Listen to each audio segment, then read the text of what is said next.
thing I can see is my own silhouette. I'm getting stronger, step by step. The clock is ticking, but there's no time for regrets. I've been flying from town to town, from London to Taiwan. I've been all around the globe, trying to protect your soul. We are heroes tonight. We will fly above the sky. We are heroes tonight.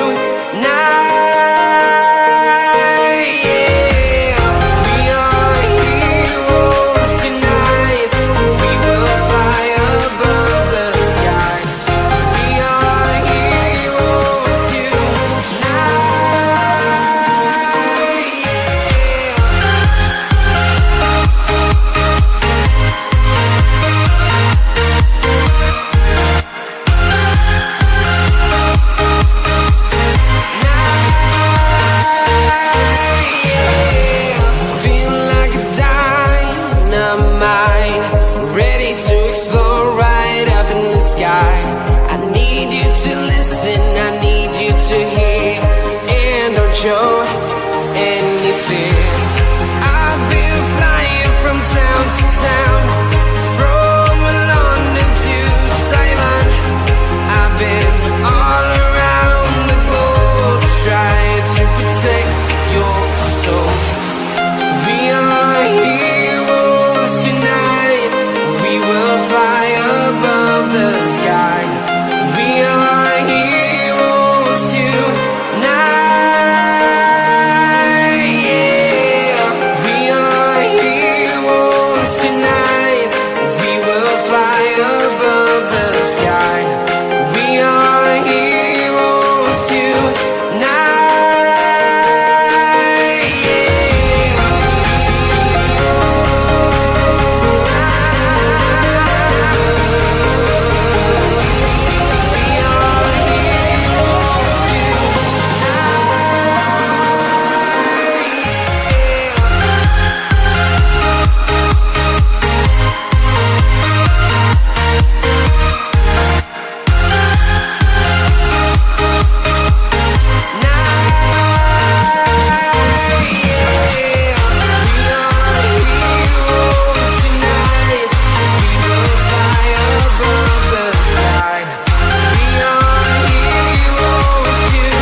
Town to town, from London to Taiwan.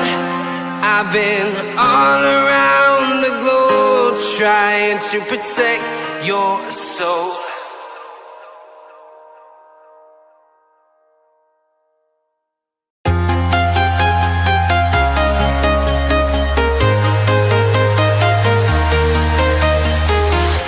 I'm walking alone, the streets are empty.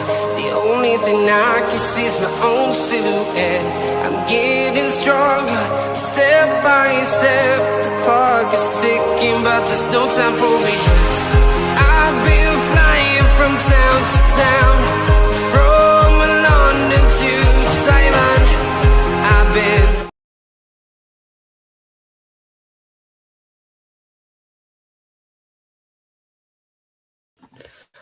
Well, hello, folks, and a good evening to all fans, and welcome back aboard here, folks, to us football. My name is Tom, bringing you the watch along tonight. Folks, ready for Sunderland who take on Burnley live in the Premier League. If you do, I watch it on the replay.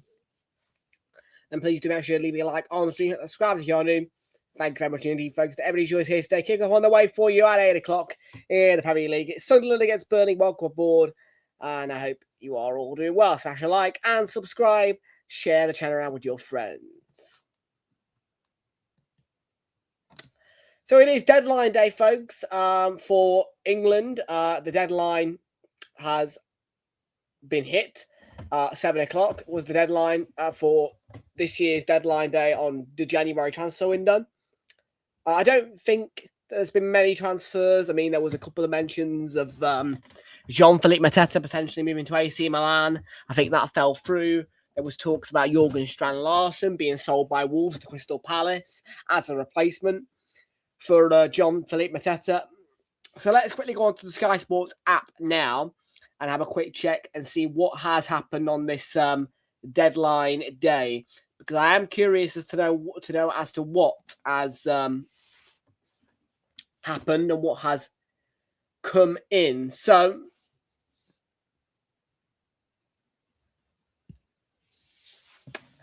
by the looks of things, we've got the Jørgen Strand Larsen moved to Crystal Palace on a 48 million transfer to Selhurst Park, but Jean-Philippe Mateta is staying put.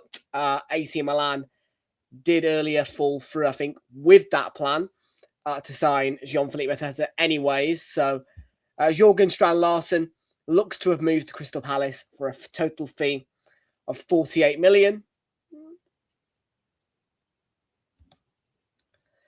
There has been a 60 million deal involving Liverpool as well for Jacquet, and that is coming from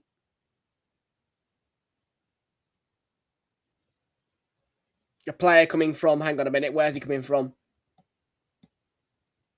Rennes, and he was a Chelsea target, but 60 million is looking like that deal agreed for Liverpool. So that's more transfer news for you. Just checking for anything else. And it doesn't look like there's much else either involving the transfers. We'll just quickly go on to the football section. Just make sure we haven't missed anything at all. But Ronaldo appears to have gone on strike at Al Nassr, which is some news. And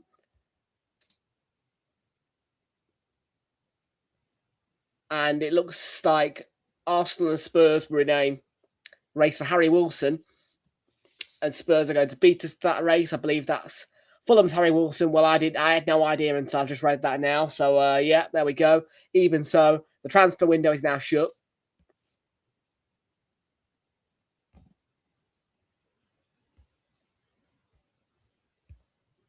And otherwise speaking, it's been a quiet window, really, I have to say. Yeah, it's been a quiet deadline day. I've barely seen anything today. So, yeah. The deadline, like I say, was 7 o'clock. It is 10:59 for Scotland and 11 o'clock tonight for Spain. So their windows will be open for longer. But here in England, the window is shut. And yeah, not many reportable transfers other than the signing of Jørgen Strand Larsen from Wolves for 48 million by Crystal Palace. We move on, though, after yesterday I was on a Super Sunday of a different kind, as I was involved in a birthday celebration for a 60th birthday within our family. But there was results, including Tottenham 2, Manchester City 2. Tottenham came back from 2 goals down in that 4:30 kickoff. Great second half by them is what I've been told.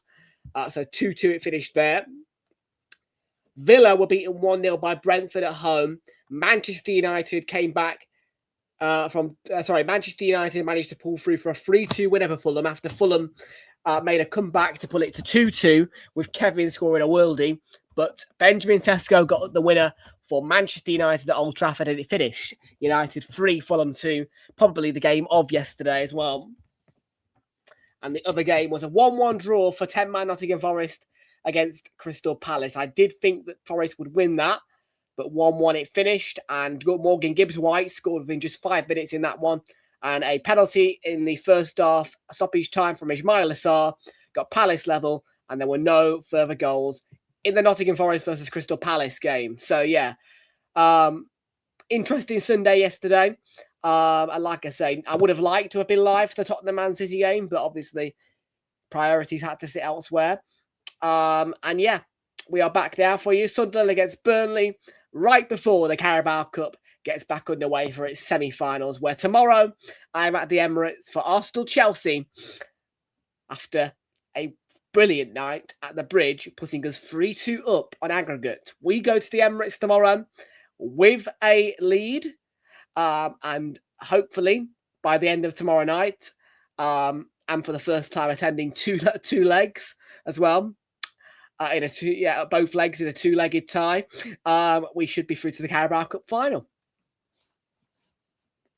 And then when I come back, it is my birthday. Wednesday, the 4th of February. And we will be live from Manchester City against Newcastle. And that is your next stream from me on the channel. Of course, though, you may get a simulcast tomorrow from Hazard, but that is to be confirmed. But for now, 10-7 in the UK, 10-7, 10-8 in the UK. Let's get you through the team news and your match information. Tonight is Sunderland against Burnley in the Premier League, and on this deadline day where Jørgen Strand Larsen has become an Eagle.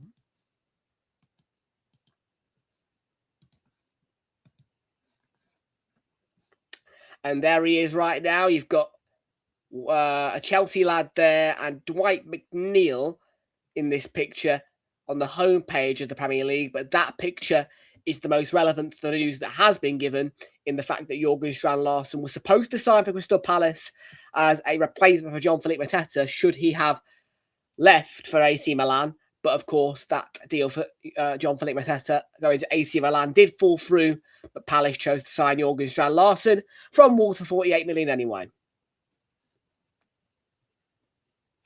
And just a reminder as well of Saturday's results, where it was a brilliant day for Arsenal, a 4-0 win at Elland Road. Bournemouth getting a 2-0 win at Wolves. Chelsea beating West Ham 3-2 in that thriller London derby. Todibo got a red card. And Liverpool 4, Newcastle 1 was the game that we last watched with you guys on here. And yesterday's results were once again Villa 0, Brentford 1. Manchester United 3, Fulham 2. Benjamin Sesko saved the 3 points for United after Kevin's wonder goal to get Fulham level from 2-0 down. Forest 1, Palace 1. And Spurs going back in the second half from 2-0 down to 2-2 to get a 2-2 draw against Manchester City. Check the league table then for Sunderland and for Burnley, who we're going to start with Burnley, the away team, because Burnley have got the chance if they win. By the way, they did win the reverse fixture against Sunderland. So to move on to 18 points, that would be 10 points clear of Wolves and to within just 2 points of West Ham and 8 points of Nottingham Forest and Leeds as well. Wolves. No. And a point for them would put them on to 16 points to within 4 points of West Ham and to within 10 points of Forest and Leeds. And by the way, there is a huge game as well on Friday, which we'll be live for, which is a Leeds against Forest at Elland Road. So yeah, that should be big. And our schedule in terms of my live streams for this week is Monday, today, Wednesday, and Friday. We will be live to you on Wednesday for Man City Newcastle. Remember, Wednesday is my birthday, so do wish me a happy birthday. Thursday is the day I'm celebrating my birthday, so there will be nothing coming from me whatsoever on Thursday. Friday, Leeds Forest, and I am back at the Emirates as well on Saturday for Arsenal against Sunderland. Let's move on then. And Sunderland, the home team, are on 33 points, currently level on points with Newcastle and Bournemouth, and they have the chance to move on to 34 points with a draw. Level on points with Fulham and Everton. Goal difference would keep them behind Fulham and Everton, so they'd move into 10th, just 1 place. But if they get the 3 points today, Sunderland, they'll move on to 36 points. Level on points with Brentford and just Brentford.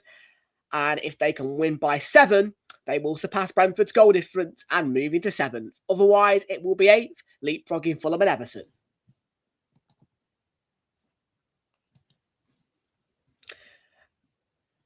Just a quick hello to Flix, who is currently in the UK, which is why he might not be able to join Hazard tomorrow for Arsenal-Chelsea at the Emirates Stadium. But of course, he will still be part of the forfeit for failing to provide a photo of me at Stamford Bridge. So there you go. Welcome aboard to you, Flix. He's in Ireland. What? By the way, I'm sorry, folks. I am echoing because of my Ripper can. Get rid of that. Okay. Well, like I say, you'll still be part of the forfeit, mate. Particularly if you can't provide me with a... Well, that's the thing now. You've got an uphill task tomorrow because you've got to spot me in the Emirates. Not Stamford Bridge and the away end.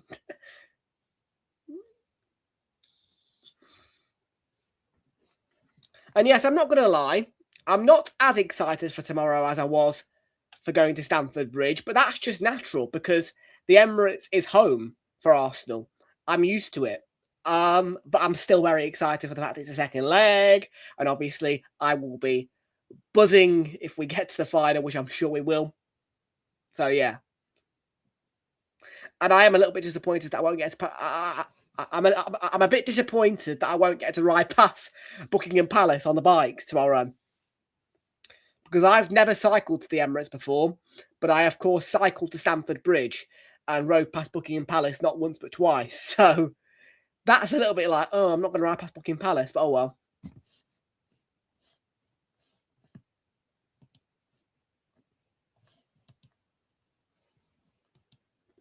Anyways, stop chit-chatting because you only got 4 minutes to go till kick-off. Right, Sunderland against Burnley in the Premier League. Let's have a look at your teams.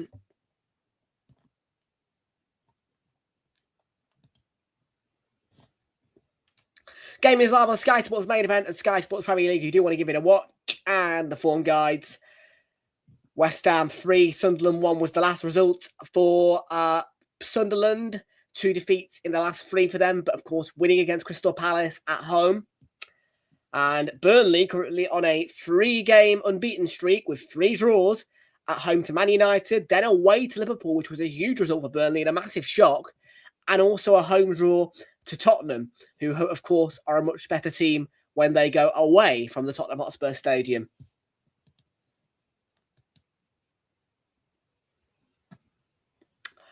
Robin Roofs in goal for Sunderland, a back 4 of Mukiele, Dan Ballard, Alderete and Mandava. Behind the midfield, which is split into 2 parts, seeing a defensive 2 of Noah Siddiqui and Diarra. Behind the main attacking 3 of Talby, Enzo Lafay and Trey Hume. And Brian Brobby is your lone striker. Up front on the bench for Sunderland is Dennis Sirkin, Luxarel Gertruida, Chris Rigg, Eliza Mayenda, Luke O'Nien, Romain Mundell, Wilson Isidore, Simon Moore, and Jensen James. Then for Burnley, it is Martin Dubravka in goal, a back 3 today of Axel Twanzebe, Esteve, and Humphreys, who's Bashir Humphreys in that back 3 behind the midfield 4, which sees Kyle Walker as the captain in there, alongside Pires, not the Pires you all know of, but and joined by Leslie Ugochukwu and Florentino in that midfield 4, and of course, either one of Pires or Walker can invert back into the defence if they need to make a back 5. Diamond front 3 sees Edwards, Jaden Anthony, and Lyle Foster. At the front of the Diamond on the bench is the former Forest player, which I met 2 years ago at the SMH Group Stadium, Joe Worrell, Jakob Brun-Larsen, Max Weiss, Loom Tashana, Zian Fleming, James Ward-Prowse, Armando Broya, Hannibal Medbury, and Josh Lorre on the bench for Burnley. I'm not allowed to show the match live in terms of the picture of the match due to copyright reasons, unfortunately.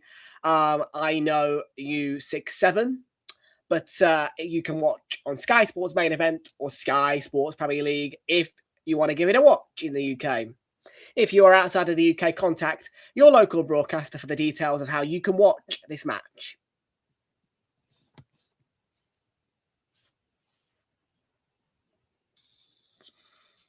And the exact same thing will apply to Lily May 26 as well. Once again, the game is live on Sky Sports main event or Sky Sports Premier League. I cannot show the match due to copyright reasons, unfortunately.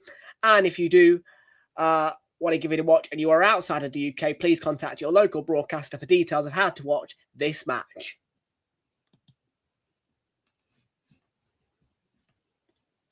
Okay, 7:59 in the UK. Let's get the earbuds connected up. And Sky Sports is running on silent in the background. So let's get going for kickoff as Sunderland take on Burnley in the Premier League. This is Monday Night Football and Sunderland are against Burnley before I go back to the Emirates once again after a Emirates-less January. Yes, you heard me. I did not visit the Emirates once in January. It was just the one trip to Stamford Bridge in January for me. So it's going to be nice to return to the Emirates.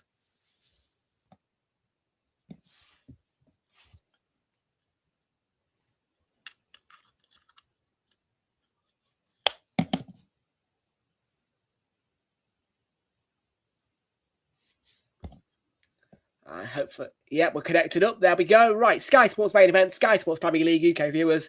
If you want to give it a watch, Sunderland against Burnley at the Stadium of Light is about to kick off.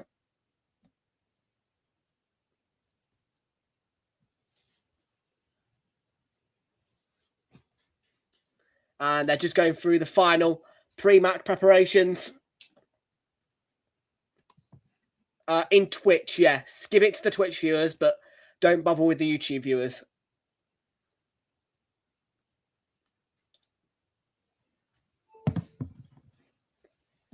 Young Gunner _7, how you doing? Good to see you. Welcome aboard. Back at the Emirates for me tomorrow. And remember, my birthday is on Wednesday, and I will be live to you guys from Manchester City as they take on Newcastle. Much needed performance and win. It was a, yeah.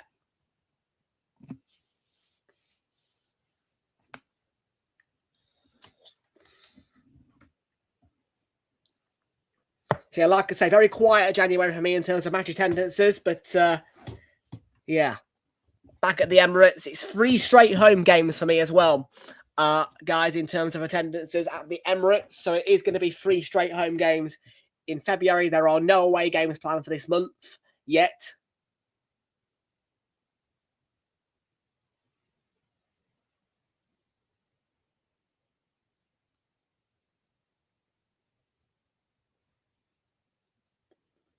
And yeah, obviously January was always going to be a quiet month because, of course, it was the trip to Stamford Bridge which took my spotlight.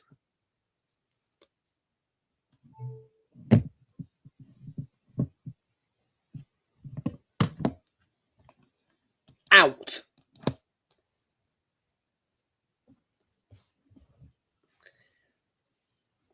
All day out at around.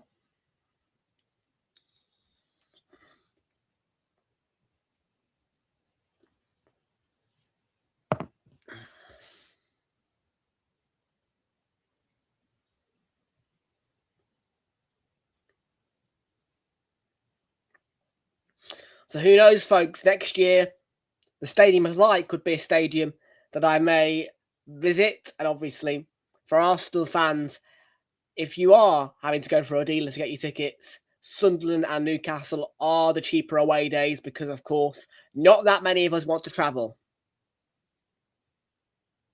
And, of course, next year we will have our vlogging camera for the first full season.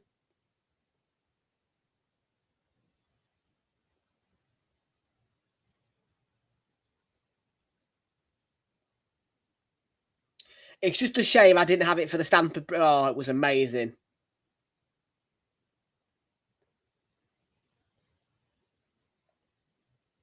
I honestly don't know if the Etihad could top that.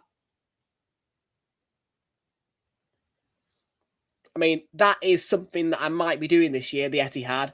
And like I say, I don't think the Etihad could top it.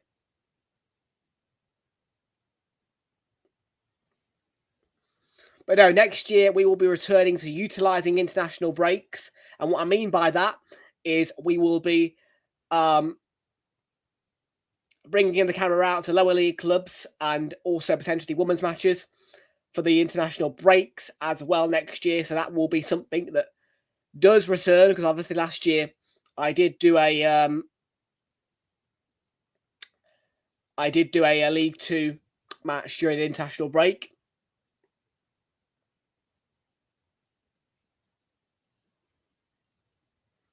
And pre-season this year, I plan for it to be a fairly quiet one. To be fair, I don't think it's going to be that big of a pre-season this year. Probably smaller than last year's pre-season, with obviously me going to places like Brighton, Southampton.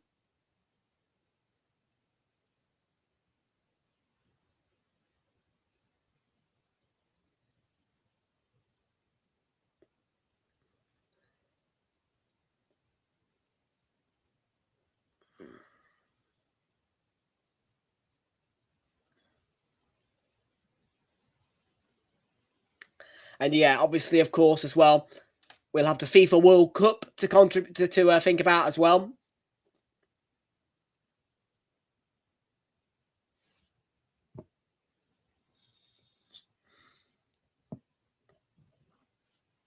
But yeah, next year there should be a bit more stabilisation as to what.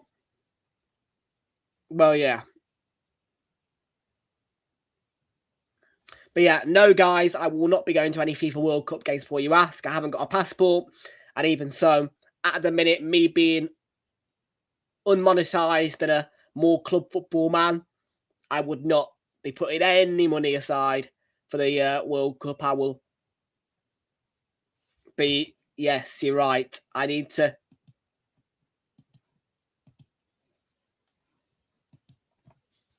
I do keep forgetting.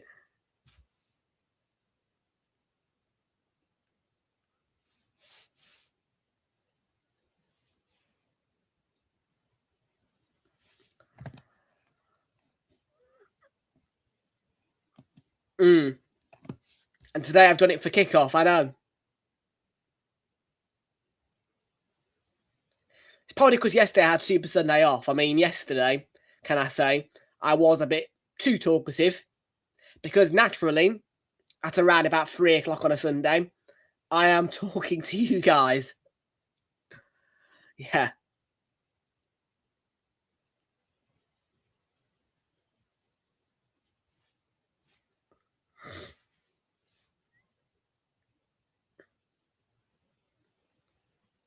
Normally, anyway. Not always, though.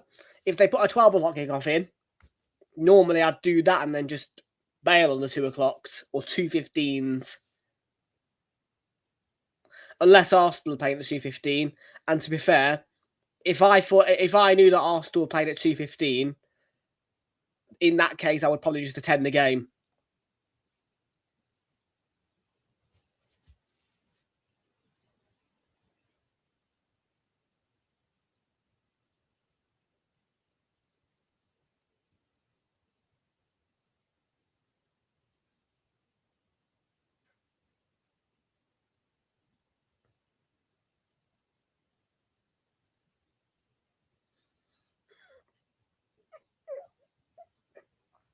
Yeah, most certainly something that I'm probably going to implement next year. Actually, I would say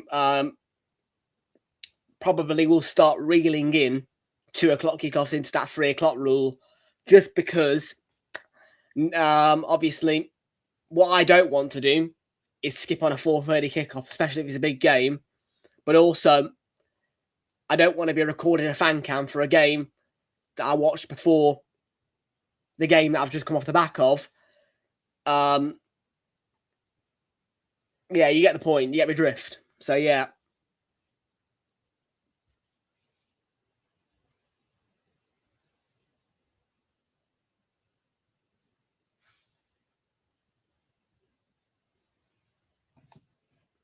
I don't hate that's football, actually. Because sometimes, just sometimes, I do nick Mark Goldbridge's words a little bit and rephrase them. I won't lie to you about that. Sometimes I do that.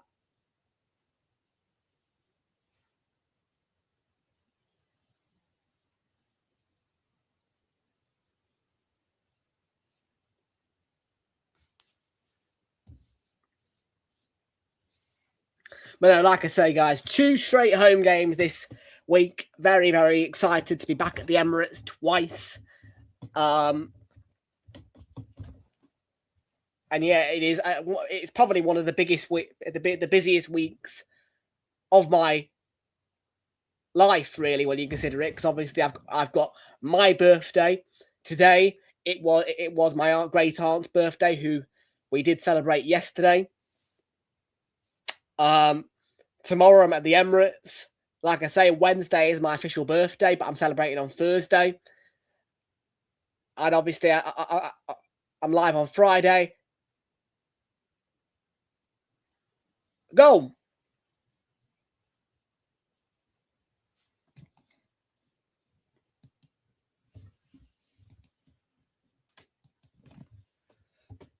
And Sunderland have it.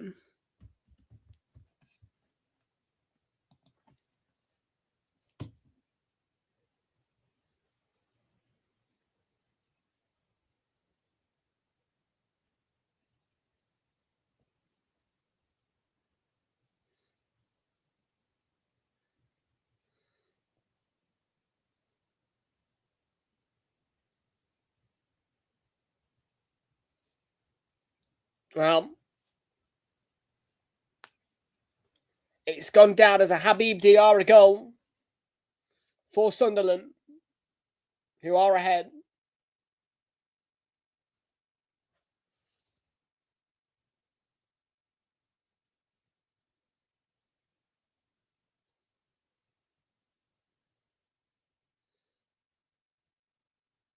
Diarra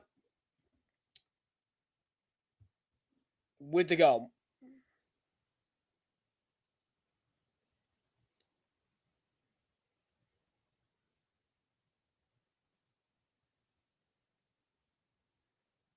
I've just realised, guys, as well, I might not be here for that Leeds Forest game on Friday. That's what I mean with my birthday. I have got more than one celebrations to do. Yeah. It might just be Super Sunday this weekend.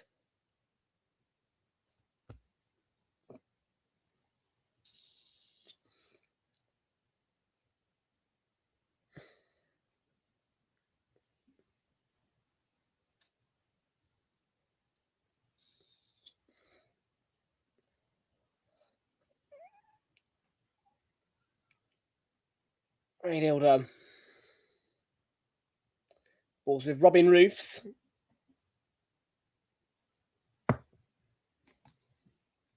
Yeah, definitely started to deteriorate a bit, Sunderland, in terms of their form. At home, they still are pretty strong. But Burnley coming into this on a strong point. Look, they drew at Anfield. Nobody can complain with a draw at Anfield. Like, for anybody and everybody, a point at Anfield is always a good result, no matter how shit Liverpool are. So,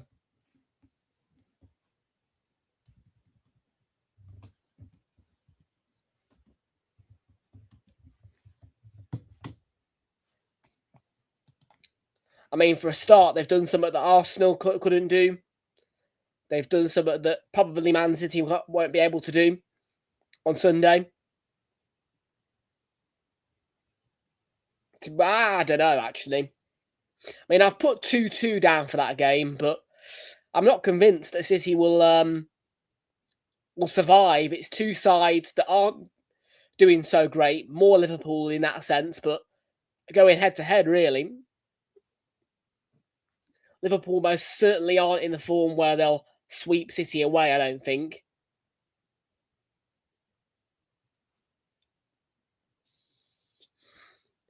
But we'll see. And we are live for that game. In fact, we're live for two big rivalries on Sunday. That's what I mean, yes. So I don't think I'll be doing the Leeds Forest game, like I say, now.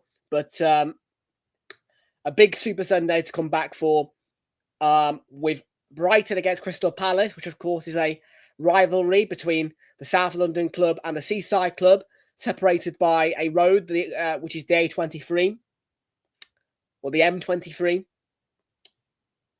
And then, of course, that Liverpool City game to finish you off. And there is no Monday night game, which is a bit inconvenient now for me. But that is due to there being a midweek Premier League round of fixtures. And that is on the way for you across Tuesday, Wednesday and Thursday. And we'll be live across all 3 days of that midweek round, including Arsenal's away game at Brentford. And, of course, I did attend the home game against Brentford, which was a midweek fixture.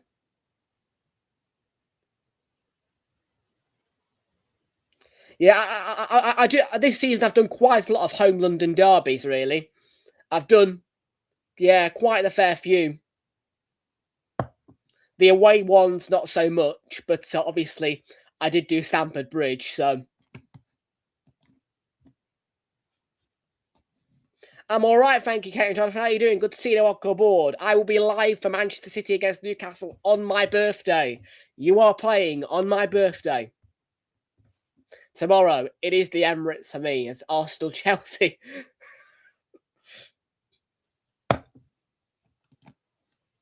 It's nice to have the second leg at home, though.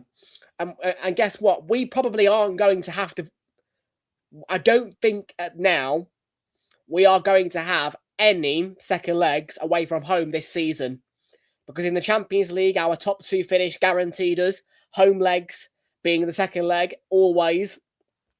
And obviously, there is no legs in the FA Cup. It is just one match, including the quarter and semi-finals.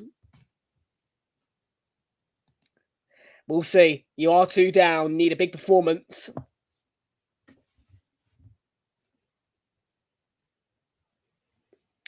But Sunderland here in these opening 15 minutes, stepping on to Burnley.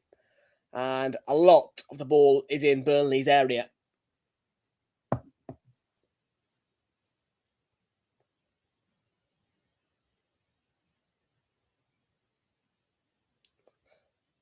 Lose from Twanzebe, but yes, thank you very much. I'm sure you'll wish me a happy birthday anyway. It is my 20th birthday. I am not celebrating on Wednesday, though, for the exact reason of that Man City Newcastle game. We are very prioritizing of the Carabao Cup. And I want to ensure that I get to see exactly what happens, because I can imagine that that is the showdown between Arsenal's, to decide who Arsenal's Carabao Cup final opponents are. I am an Arsenal fan, Daniel Skip, and I will be at the Emirates tomorrow and Saturday for the next 2 home games, of course. Both significant in their own ways. If we even draw, we'll get through to the Carabao Cup final, but ideally we want to beat Chelsea, even though we already have the lead on aggregate.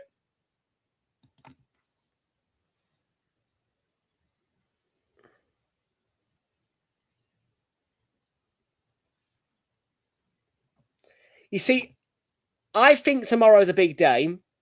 However, I'm not as excited as I was for going to Stamford Bridge. And I know what you're all, and I know what people will say. Oh, I mean, I think it is because it's a home game. I mean, look, I'm not excited. I'm not as excited because it's at home. But maybe I should be more excited. I don't know. I definitely feel like, oh, hang on a minute. I do wish Stamford Bridge was happening tomorrow. I don't know.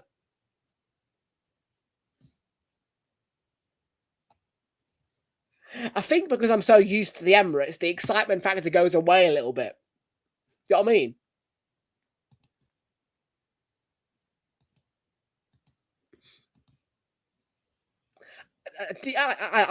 I don't actually mind, to be fair, because Arsenal are very strong at Wembley normally. We don't tend to lose at Wembley anymore. And either one of you will do.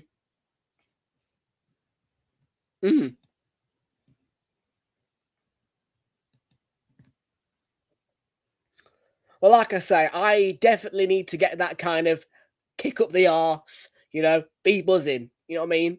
I'm gonna try and not use the tube again. I'm gonna try and do it bikes like I did for Stamford Bridge.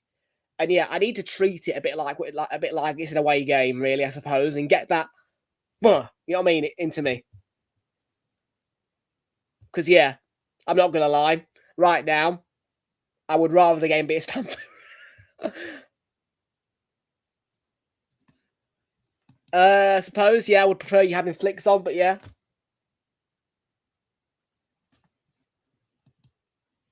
Of course, how can I forget that the Newcastle fans don't want Sunderland to win? Oh, I will. I mean, look, I'll sing North London forever. And again, it is 3 straight home games. Well, I say that. I haven't got a Wigan ticket yet.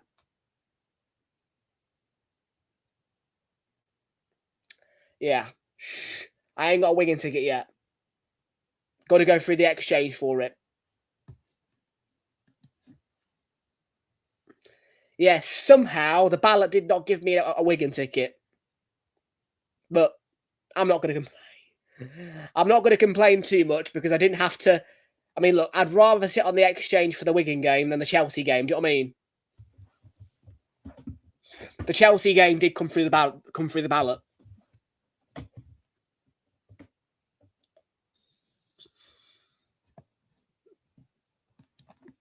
Yes, it was a very entertaining first half, but you lost 4-1 in the end.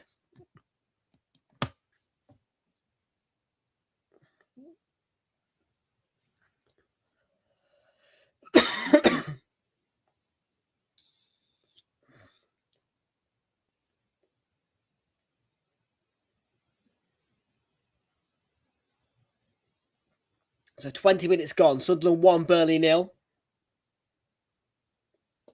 No, I'm going to try and sit on the exchange. If I can't find a ticket, which would surprise me, considering it's an FA Cup game, then I won't go.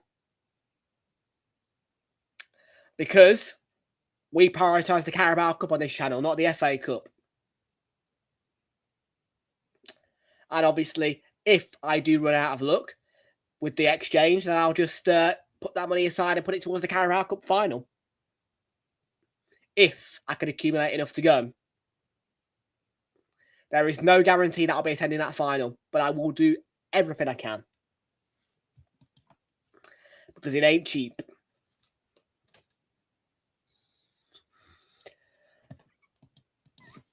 Halfway Burnley up the mags, says Dazza the voice. I'm not going to delegate the price with anybody. I'm just going to tell you that it will be a case of I will try my best, but don't be surprised if I can't go. But it is more expensive than 120 by a little bit more than a couple of quid.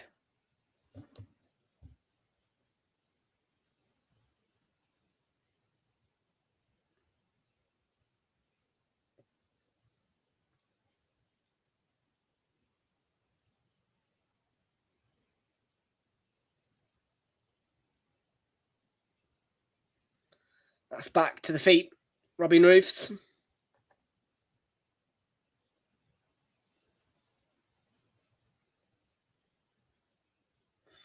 Well, this fixture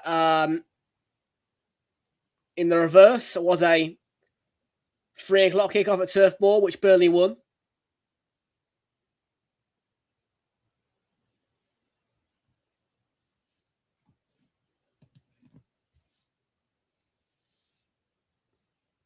Buddy. I'm not sure if I'll be able to get a ticket from Arsenal for the cup final. The point I'm making is I may have to go through a dealer to get my ticket.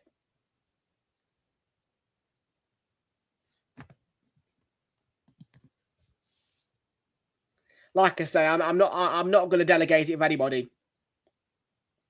You know what I mean? We aren't monetized, so that doesn't help. And like I say, there's always next year. And again, there is spare money, of course, that's going to come from my birthday and all that, but also money spare in my bank right now for the Carabao for the vlogging camera. But I'm not going to just use that for something else. You know, the money that's there is there to get me an asset which will help the channel out in its future.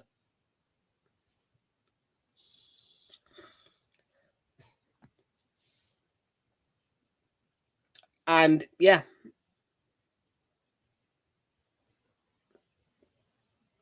So yeah, I am pushing to get to the FA Cup final as well.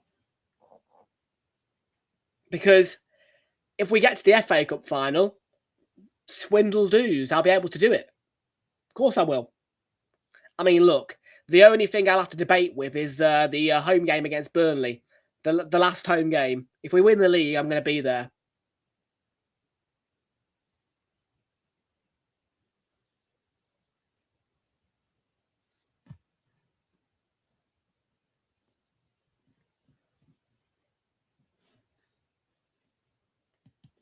I'm sorry, can you rephrase that?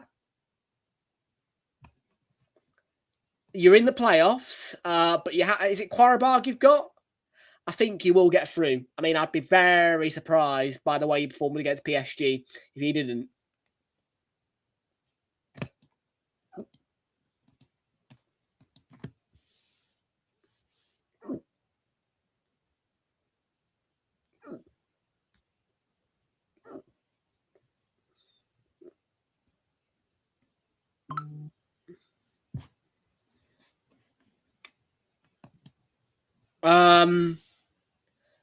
Buy memberships for the clubs. I mean, of course, please make sure that you you see,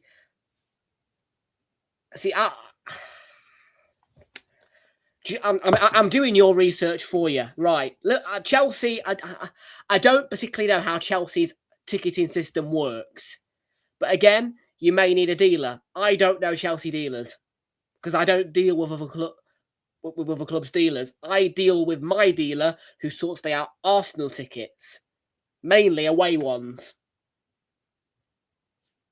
Like, I do not have contacts of every dealer for every club. I just have an Arsenal dealer because Arsenal's my club. I won't pay over the odds to go in an away end for another club. Facts.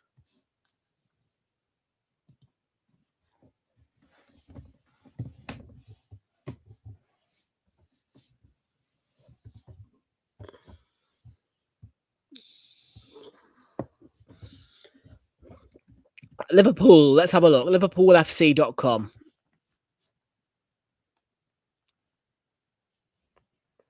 Tickets and booking.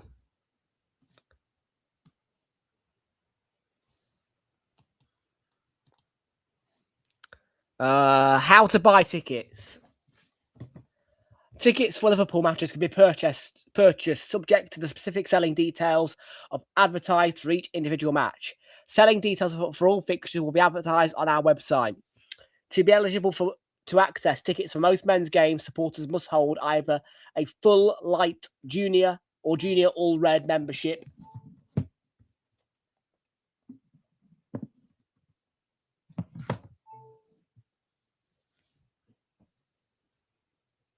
Sorry. And then please note, all eligible all red members may also need to meet qualifying criteria to access tickets depending on the game. Full details are advertised on our ticket availability page once a fixture is on sale. Demand for tickets for men's games significantly exceeds supply, with most fixtures selling out to all red members well in advance of the day of the game. Please click on the ticketing guide you would like for more information about from the list below on the page that I'm reading.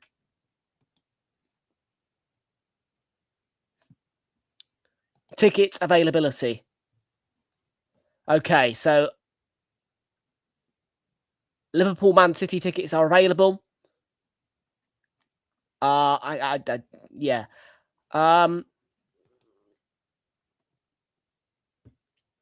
So yeah, look, I don't think I need to go through it too much more than that, but basically you get me drift, don't you?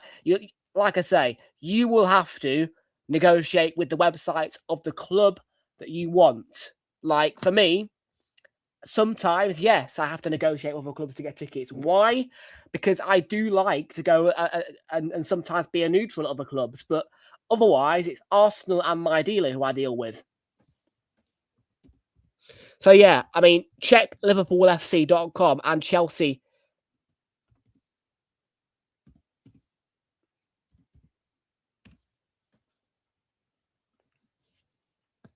So let's see, tickets and hospitality. Right, tickets and hospitality for Chelsea.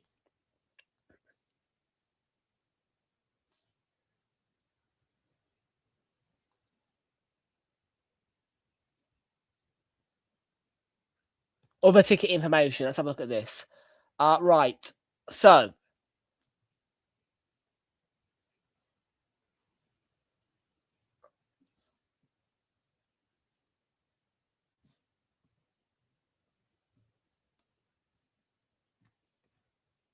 mainly you need a membership, I think, I'm guessing, to access Chelsea's ticket portal. I don't think that Chelsea operate a ballot system, though. That's the one thing that I am pretty sure of with Chelsea. I don't have any belief that Chelsea operate a ballot system like Arsenal and Newcastle do. I mean, I do know that the Newcastle operate a ballot system for a fact.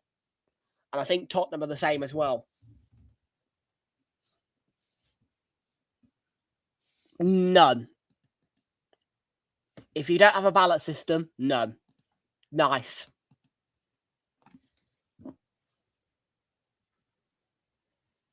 It's important that you do find a dealer that you can trust as well, Kate and Jonathan, because for me, I mean, I'm not going to say who my dealer is because, you know, I'm not going to give him that publicity if he doesn't want it. And I've not asked him yet. But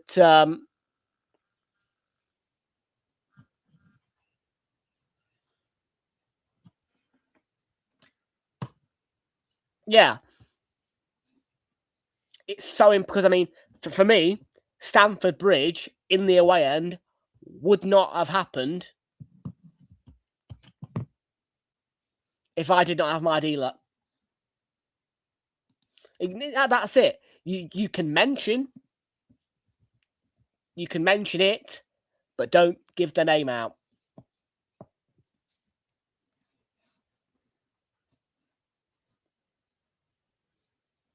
Yeah. But like I say, I am not aware that I mean, to my knowledge, Chelsea are one of the only big six clubs not to operate a ballot system.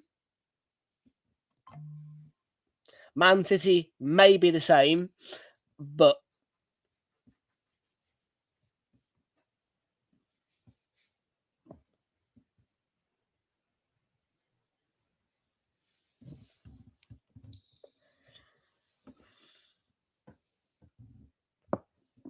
and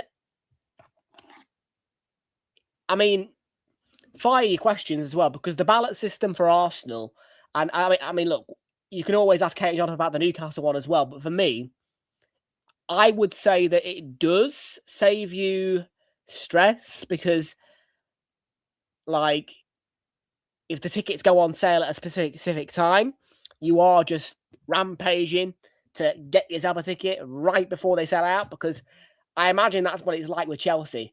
If it's an open bank of just buy, the ballot system just basically does it for you. Oh, 2-0 Sunderland. And Diarra's got a brace. And Habib Diarra at the double for the Black Cats.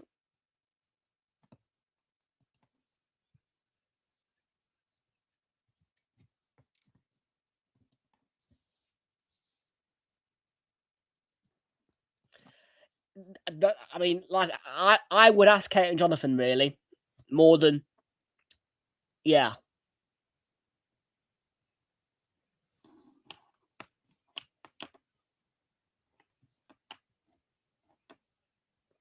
And yeah, like I said, well, I mean, to be fair, I'm not going to even tell you a lie when I say Liverpool's website does look a bit dodgy. I mean, honestly, it does. Like, it is not the most pretty looking website at all. And when you do get into the kind of ticket bit, it does not look pretty.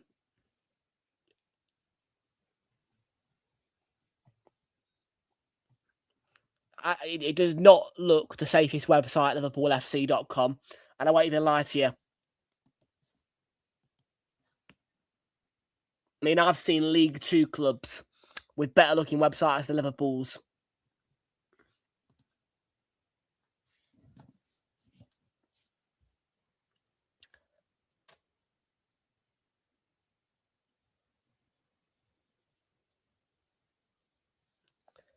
Fair enough. And yeah, you don't need to.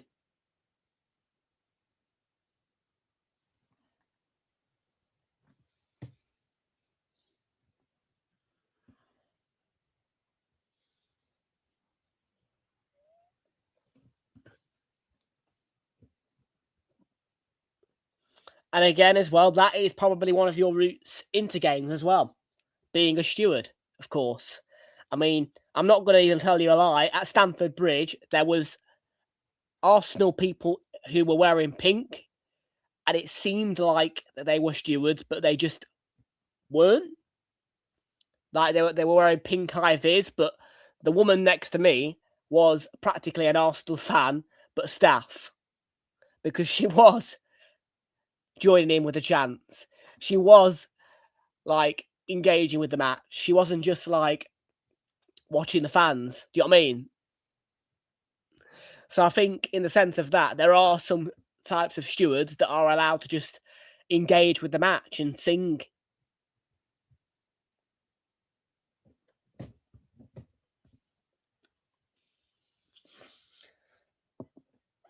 Because, like I say, at the bridge, there was a lady in pink who literally was, yes, dressed as a steward, but not acting like one.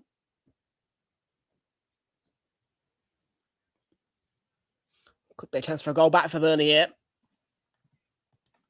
Yep.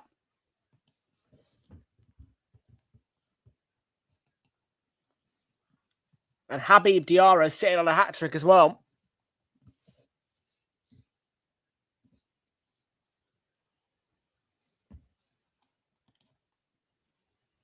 Yeah.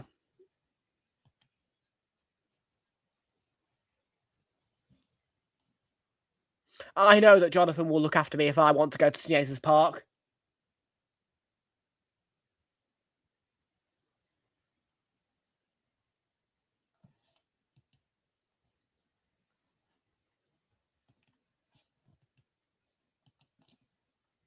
You know, I'll always remember the day where I had bought a home ticket for a pre-season friendly at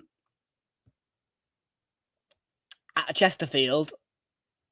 And yeah, the first time I did that one, because I've done that one twice, me and a couple of other fans were in the home end, and we all were just moaning at the stewards saying, we don't want to be here, we want to be in the away end. And they just gave up and let us in the away end. And then we were all happy. Second year, I got an away ticket.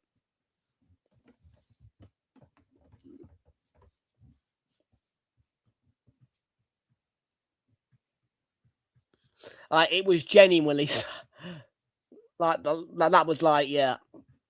The second time I did that one, yeah, I had regrets. It was a really hot day. The first time I did that friendly, it wasn't a hot day. It was just a kind of normal feeling-ish kind of day. It was a nice day. The second time I did that friendly, it was roasting hot. I'm talking sun cream out and everything like that. Burnt skin. Oh.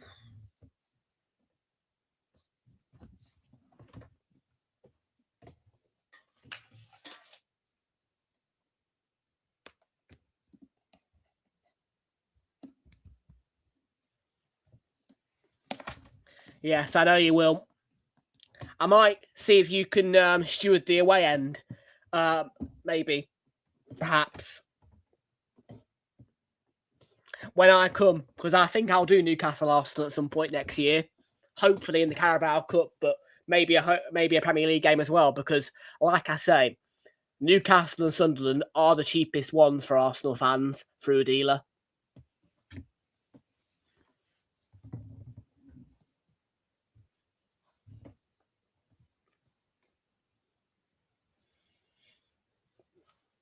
Barely anybody asks for Newcastle or Sunderland, and barely anybody wants to go.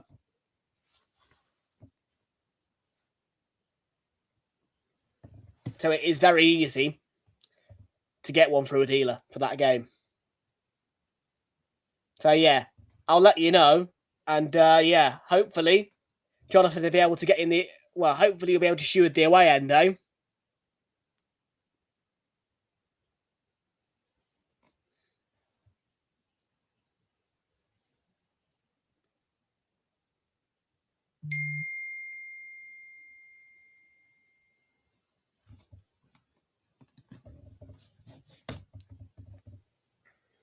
That's brilliant. What? Away or home?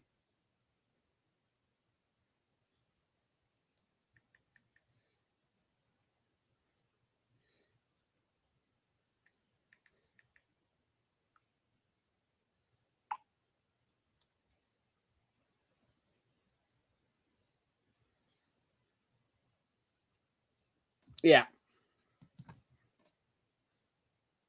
Well, I mean, yeah. I mean, look, obviously, I will happily go in the home end as long as. I mean, yeah. The only thing I would say is I will, if I'm going with Arsenal, I will want to go in the away end, of course. You know what I mean? I have had opportunities to go in the home end and be covert, but I would rather just sit with my own. But yeah.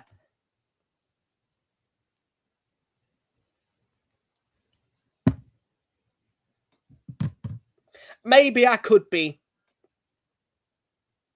Yeah. I mean, maybe if you can't get me in the away end, I could pull some strings and just be a covert fan if it's a free ticket. So we'll see.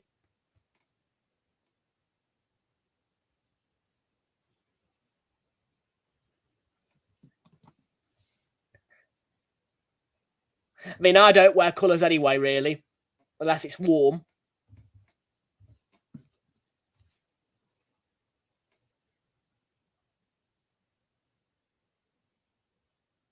I'll let you know well in advance, mate.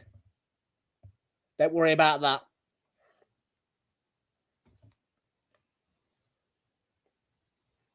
There you are. Look, Kate and Jonathan incentivising me to come to St Jesus Park now. Even for a match not involving Arsenal. And by the way, as well, it is one direct train for me normally as well, Newcastle. It is not a hard place to get to from where I am.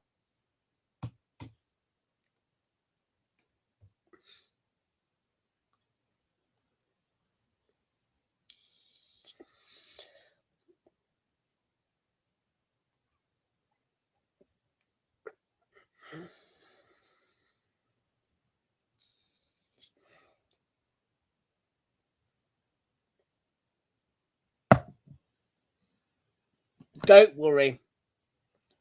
Believe me, I can be a covert fan if I need to.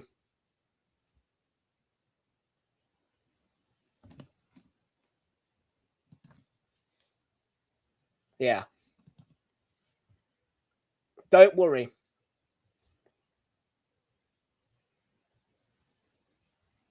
I will be very much. I mean, I've got a black Berghaus coat, so that should be enough to kind of blend in with a black and white atmosphere.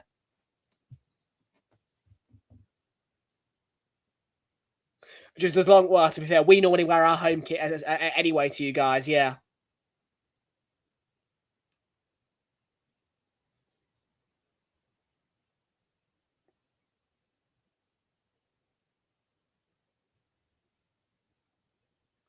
Yeah, the black Berghaus coat won't be coming out with me tomorrow, though, because there's no rain scheduled for London when I'm there. So, yeah, I'll be in the puffer jacket tomorrow. I think on Saturday for the Sunderland game, I'll be in the Berghaus coat at the Emirates. Yeah, I don't normally bring the Berghaus coat out for night games, just day games when it's cold.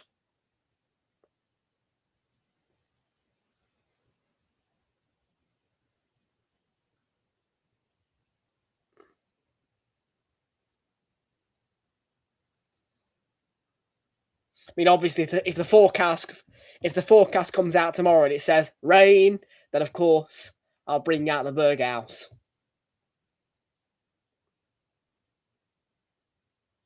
Because I am going to use the e-bikes tomorrow. Again.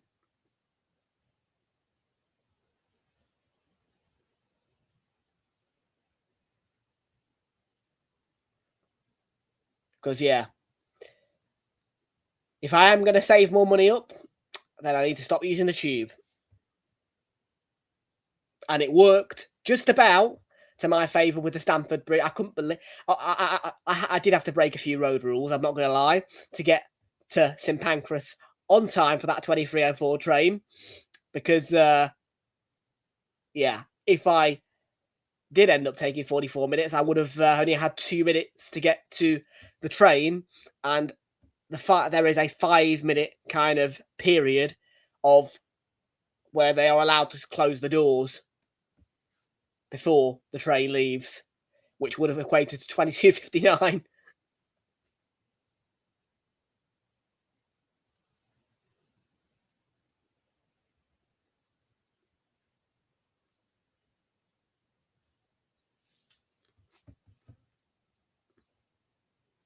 Yeah, no, that night I ended up cycling for my life because I quite frankly did not have time to even attempt to trust the tube, and also I would have had to change lines. So yeah, I just decided, sod it. I'm just going to get a bike and cycle for my life to get back for that train. If I'd have missed that trade, it would have been the 23.35, which goes to Nottingham.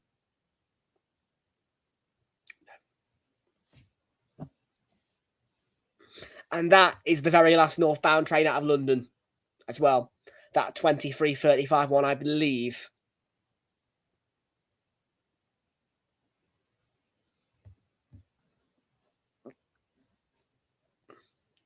Okay, yeah. I know what you mean.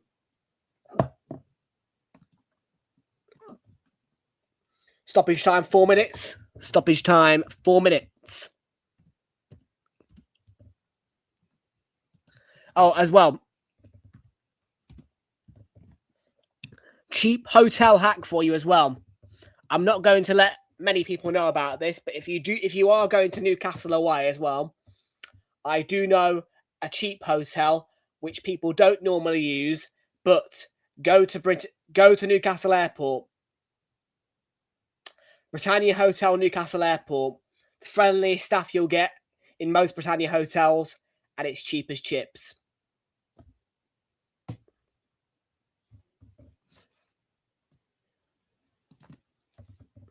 And do you want to know why people don't normally use it? Because it's at the airport. But it is accessible via the metro. If you want a cheap and chips, no frills hotel night, that's the place to go. Newcastle Airport, Britannia.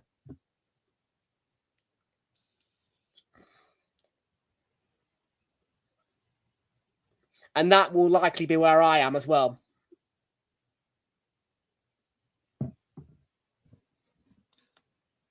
I think it's got blue on it, yes.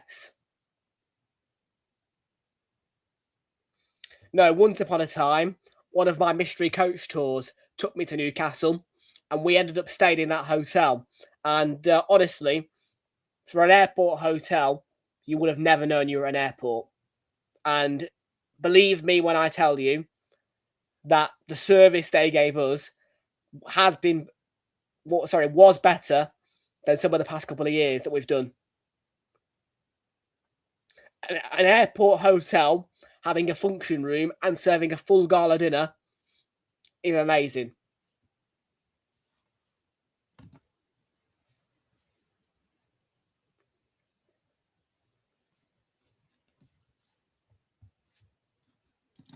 Cheap as chips, bud. If we get Newcastle in the FA Cup, I will go.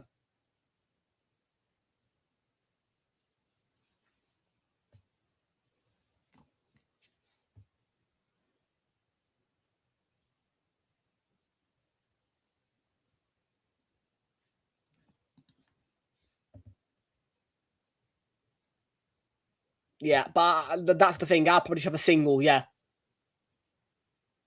See, I don't sleep on a single bed at home, but if I need to take a single room, I'll take a single room. You know what I mean? I'm not going to just be a snob.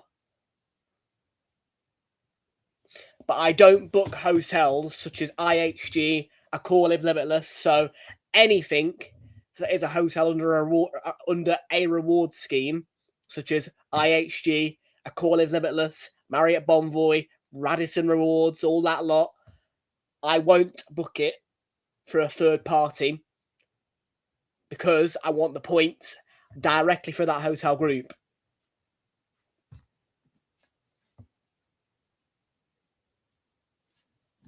Yeah, that's right. Now, with Britannia hotels, I can book through third party only when there's a discount, though. If there isn't a discount, Britannia do have a grand rewards card, which isn't that exciting, but yeah, if there isn't an incentive to book through a third party, such as trip.com, booking.com, hotels.com, then I will just book direct through Britannia with that grand reward card.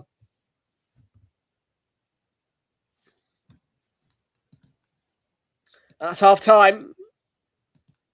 And Habib Diarra, a player who I've not seen play for Sunderland before, stars in the show. The half-time score, Sunderland 2, Burnley 0.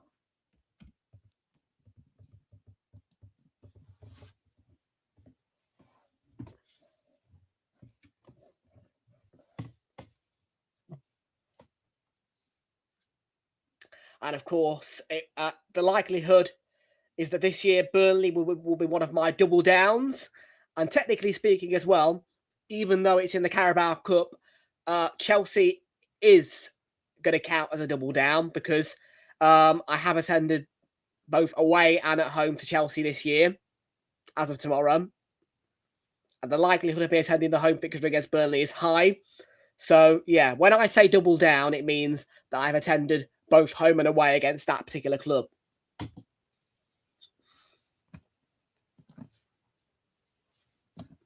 Flixie, how are you doing? Can you please make amends to come and join Hazard tomorrow? I'd love it.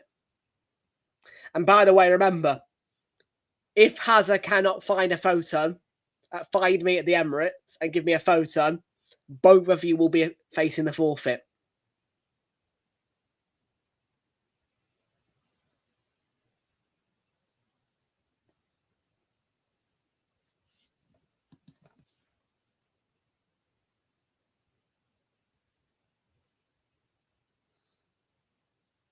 It's your fault for not taking a picture of me at Stamford Bridge. I heard you on the stream several times say, oh, there he is. Oh, there's Tom. But you didn't take a photo.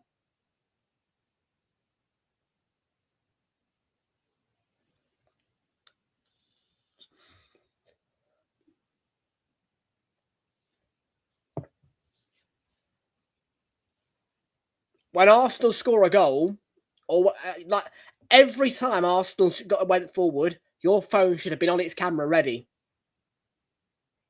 Because one photo would have saved you from the forfeit. And now, Flicks, you and Hazard have got the uphill task of spotting me within a home crowd of a 60,000-seater stadium. As whereas you had the task of spotting me in the away crowd of a 30 to 40,000-seater stadium. Sorry.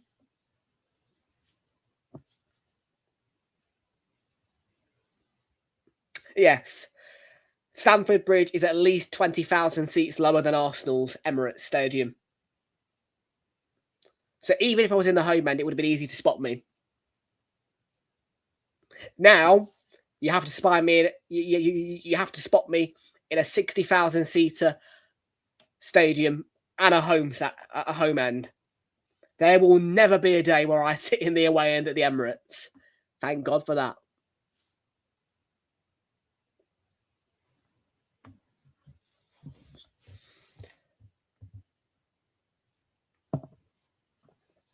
Can't sit in the clock. Arsenal fans cannot sit in the lower clock for cup games because the lower clock is the entire away end. Normally, the away end is to the right of the lower clock end in a small corner, but the entire lower clock, which is where the Ashburton Army normally sit, is taken up by away fans, meaning that anybody who is Ashburton Army or lower clock gets put into the lower North Bank.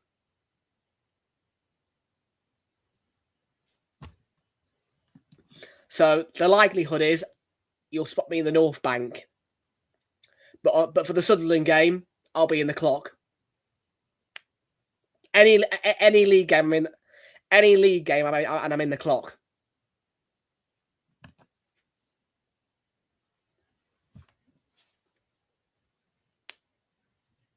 Flix is thinking, oh, for fuck's sake, why did I not take a picture at Stamford Bridge?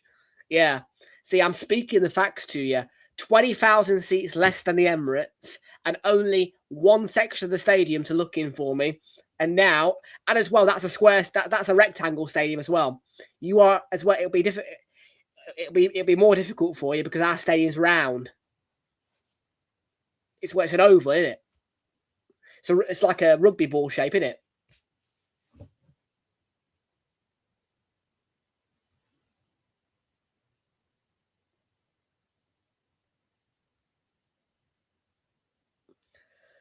Well, let's hear what Dave Jones and Jamie Carragher have to say on this first half in the M&F analysis. And who is their guest? Oh, hang on. We're hearing from Enzo Lafay first.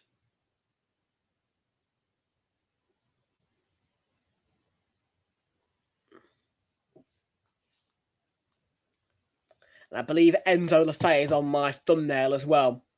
I am sorry, by the way, about that photo of Kyle Walker. It's terrible, but there are genuinely no good Burnley renders.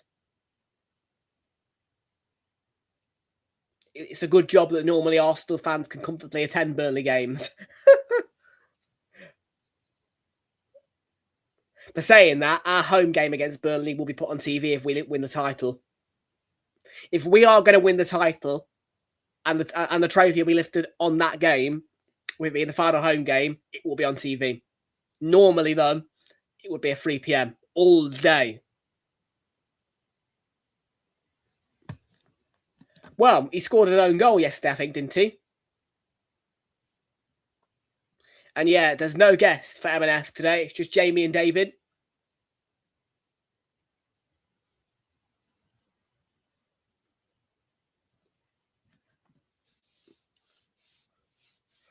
I need more time to view Mark Gahey in a City shirt, I would say. Yeah.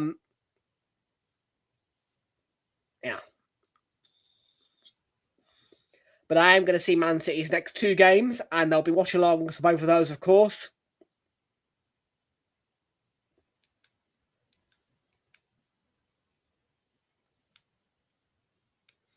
But yes, yesterday we saw... yes, I did get back in time to be able to notice that Sky broke chain with their supersized Sunday, because normally you would have the combination of Dave Jones and Mark Chapman, but it was not Dave Jones and Mark Chapman. Kelly Cates jumped into that supersized Sunday role. She was the main presenter over at the Tottenham Hotspur Stadium for the Tottenham Man City game, and Dave Jones was in the studio keeping an eye on Jamie Carragher. And that is only the second time in Sky's Premier League broadcasting history they've included Dave Jones and Kelly Cates on the same day of broadcasting.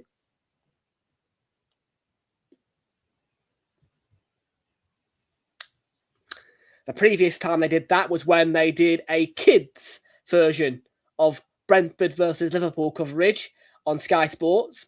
They had David Jones with the main pundits, and they had Kelly with the kids.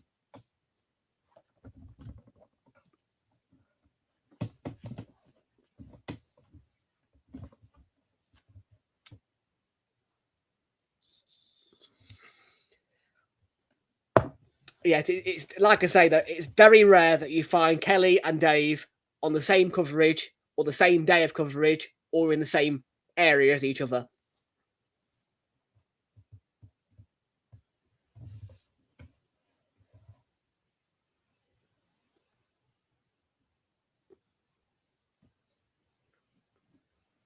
And by the way, I did question it as well. And apparently, Mark Chapman was ill. I didn't check Match of the Day to see if he was on there. I'm just told that Mark Chapman was ill.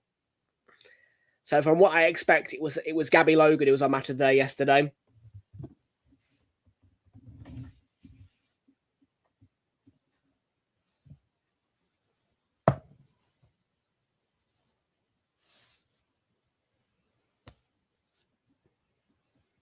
I do like a bit of Chappers, you know.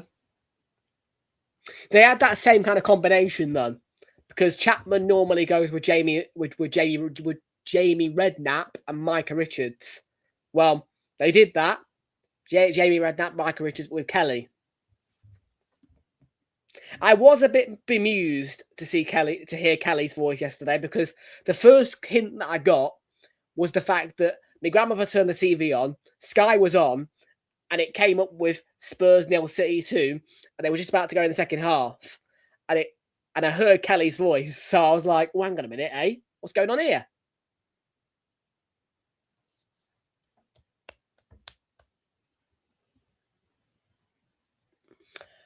So, yeah.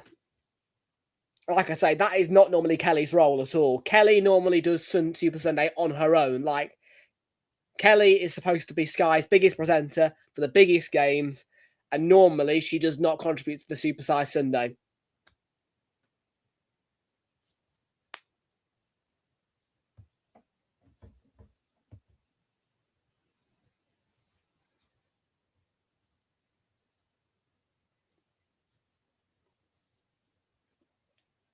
Yeah.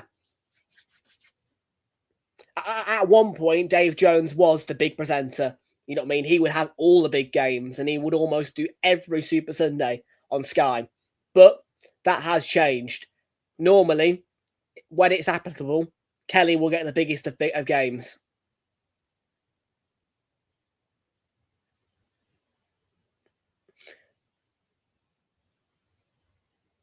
And obviously, Sky can do what the hell they want with Dave because Dave is their one presenter who isn't attached to Match of the Day or anything else.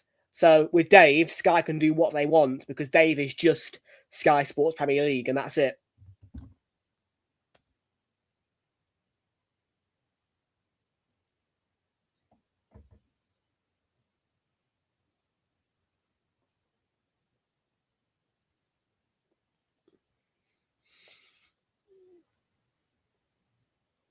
I must admit, though, them three as a trio. I mean, I know that P and Mullenstein and sometimes as well Simon Thomas do a bit of presenting, but the main trio of Dave, Kelly, and Mark is a top football presenting trio, really.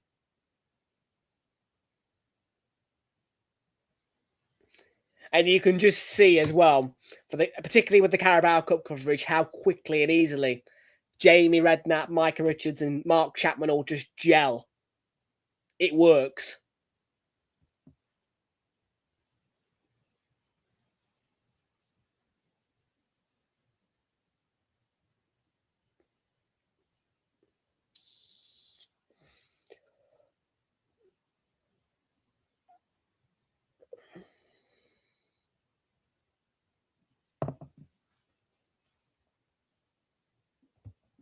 And by the way, folks, the Emirates FA Cup draw for the 5th round will be taking place at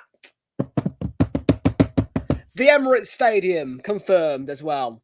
Yes, people, that is correct. You have heard me right.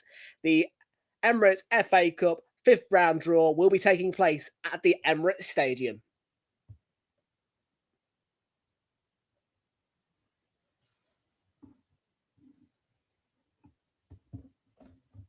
So I will do everything in my power, if I get a ticket, to get into that FA Cup draw because, oh boy, well, I'll listen to, let me think, Ali McCoist, Darren Fletcher, probably Steve McManaman doing the draw.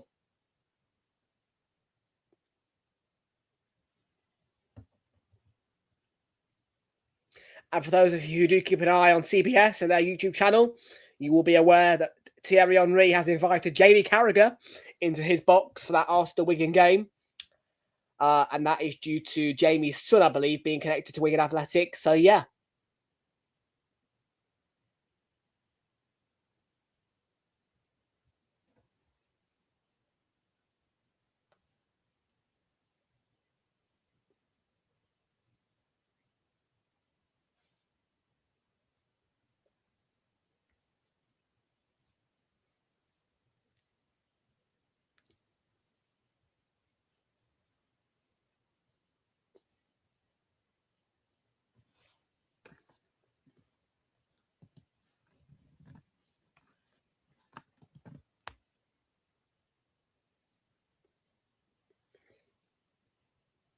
Back underway for the coverage there in M&F. And almost time to get back underway at the second half of Sunderland Burnley at the Stadium of Light.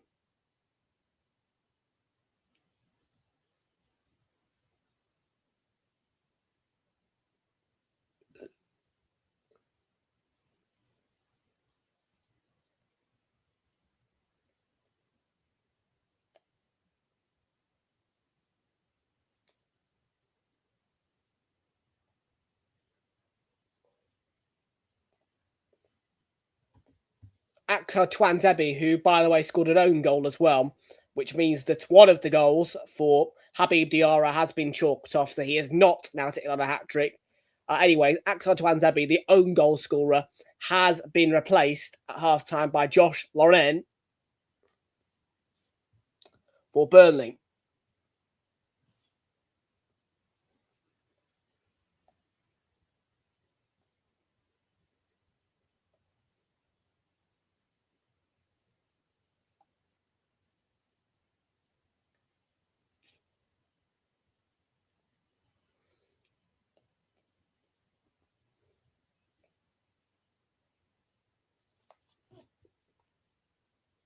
We are back underway at the Stadium of Light. Sunderland 2, Burnley 0. What next?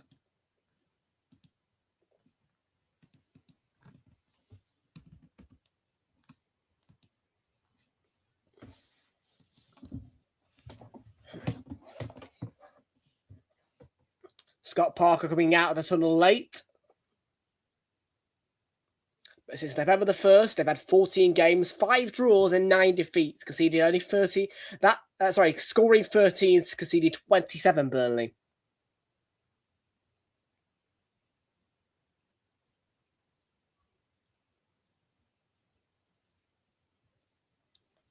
That's going to be a corner for Burnley.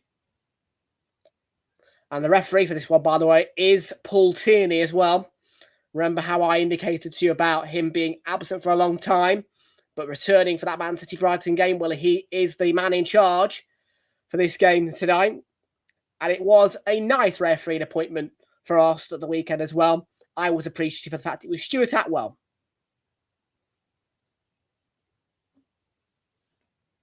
Who I believe is on VAR tonight. I don't mind Stuart Atwell at all.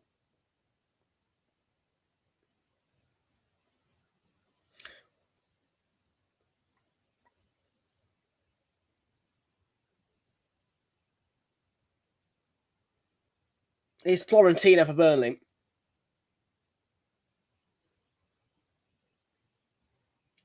Cut out.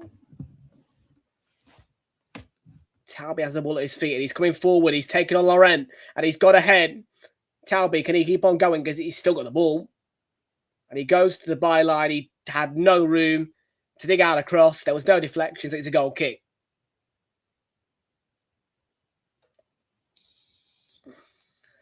But Talby taking advantage of the poor pass from Laurent. And he did outstrength Kyle Walker, but the nudge sent him off balance. And even so, he had nowhere to go, really, in terms of getting the ball into the box. Nobody was there in support.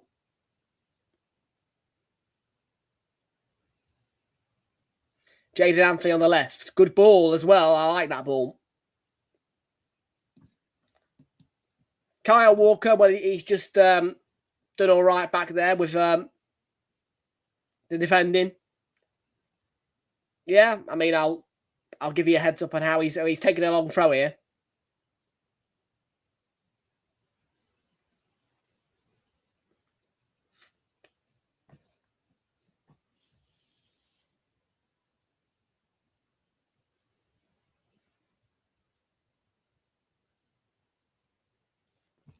Yeah, well, I mean, look, most of the time, yes, but obviously, if I'm not enjoying the match, then let you know into a little secret. I play Microsoft Solitaire Collection. That's the bonus of having a Windows computer. That Wolves-Newcastle game, I was playing Solitaire.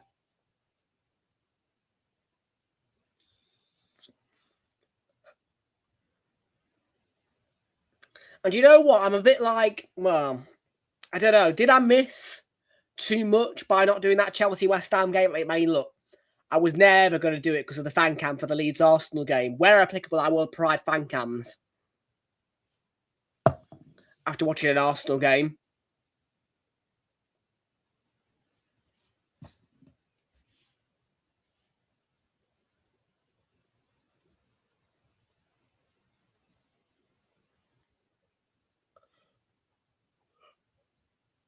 It all just worked, really, on Saturday. I'm not going to lie. You know, no 12:30 kickoff always will motivate me more to get up for a 3 p.m. game, even though I don't do it anymore, really.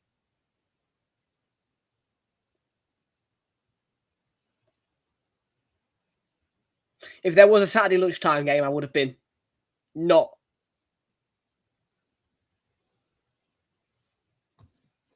Is my what? You're fan watching Sixons.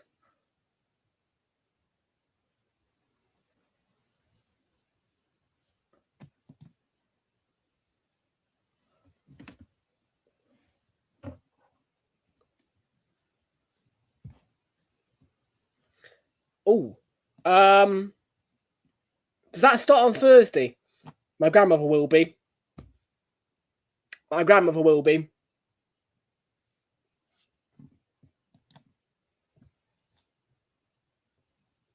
Yeah, I don't have time for the Six Nations that much. I mean, I might get the odd game in to watch, but the likelihood is I'm not going to be watching much of it. But I will keep an eye on it, and I will let you know the scores because I'll be yeah, no, it's.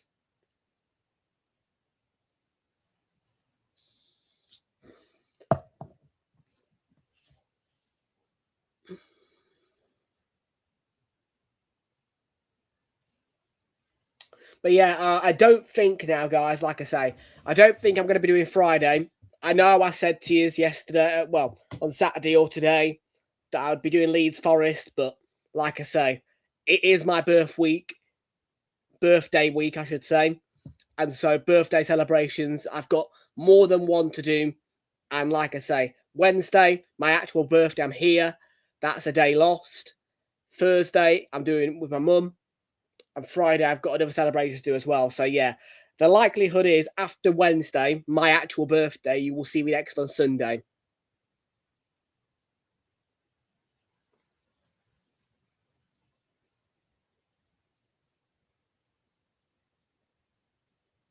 It's a busy week for me, people. Very, very busy week.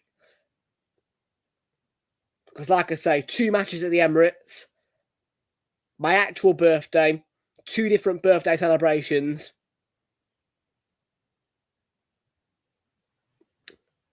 It's a busy week. It's a busy, busy week. So yeah, Sunday will be the next time I get to rest, really, actually.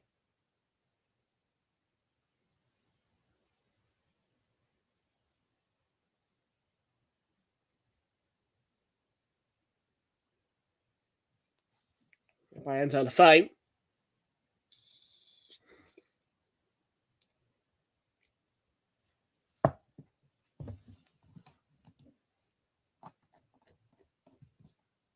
Well, let's just take a quick check on, yeah, I mean, look, you guys are kind of aware already, really, that obviously, yeah, very high likelihood of me missing Leeds Forest. There'll be nothing on Saturday for you. Although, I'm hoping that Flicks and Hazard will be able to do Arsenal Sunderland for me on the subject that Swansea are not at home. I will be here for Super Sunday. And yeah, if there is a Monday night game that I'm interested in on Monday, then I will skip out on probably one of Wednesday or Tuesday. I'll do one of them then. And I will be live for Brentford Arsenal. If I can't find a game that interests me on Monday, then I will do all 3 days of the Premier League midweek. And I will take Monday, Friday off.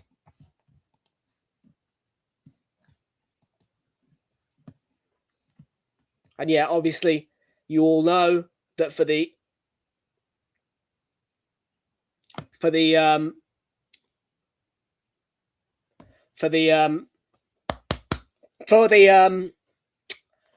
FA Cup, I should be at the Arsenal Wigan game.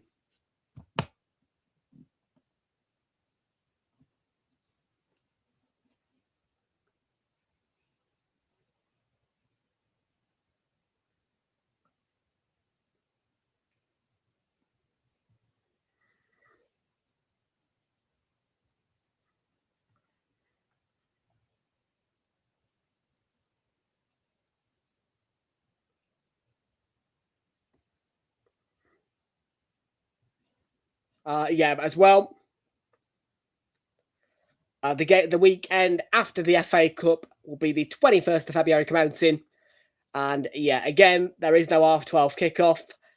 The likelihood with me that there is going to be probably either 3 o'clock focus or no 3 o'clock focus. And I will probably just skip the West Ham game and go straight Man City Newcastle.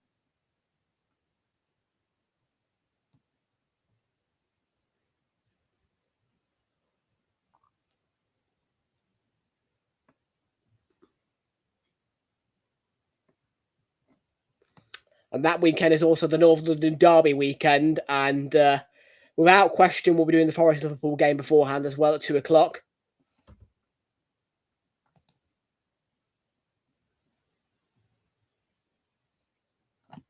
The weekend where we play Chelsea, I will be here for that. Even if I do get a ticket, I'll be selling it. So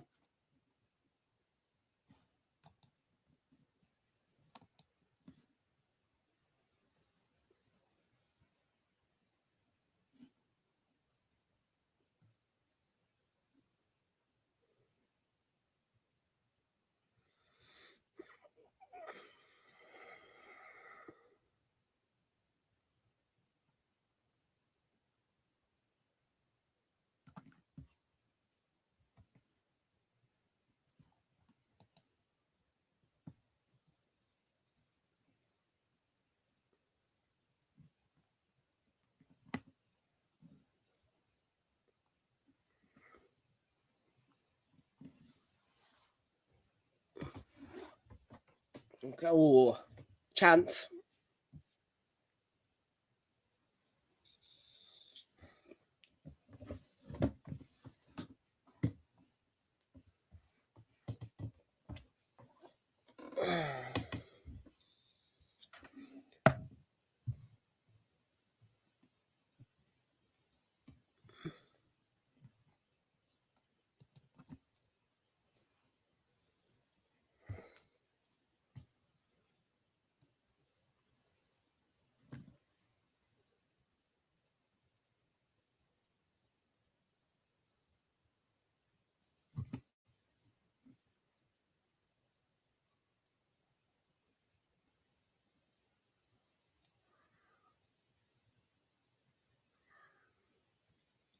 That should be a free kick, yep.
Oof.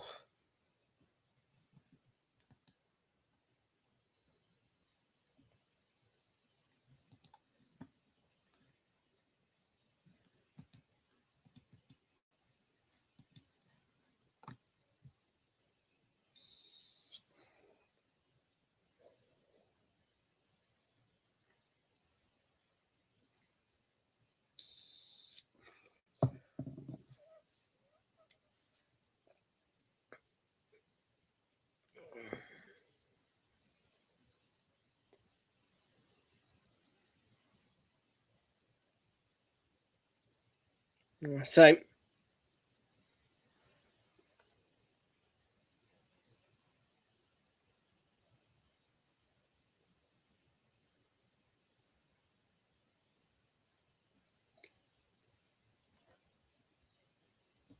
half hour to play, 2-0 Sunderland.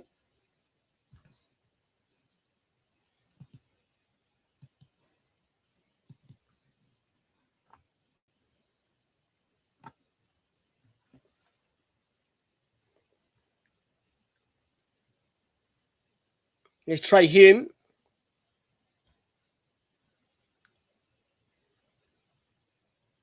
And Habib Diarra. Man who should be on a brace, but only on one.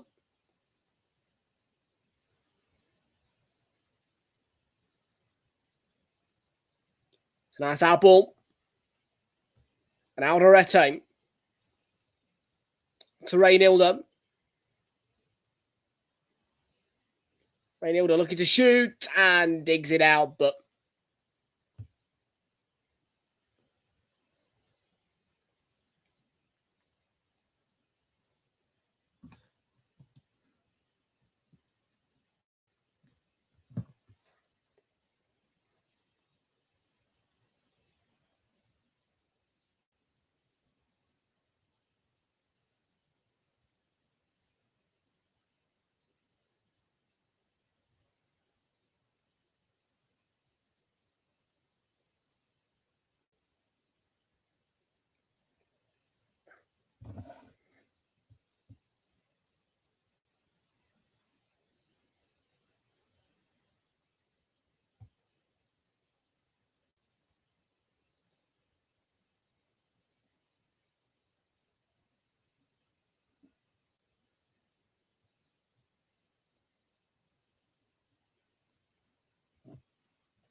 So 63 minutes gone, 27 to go just about.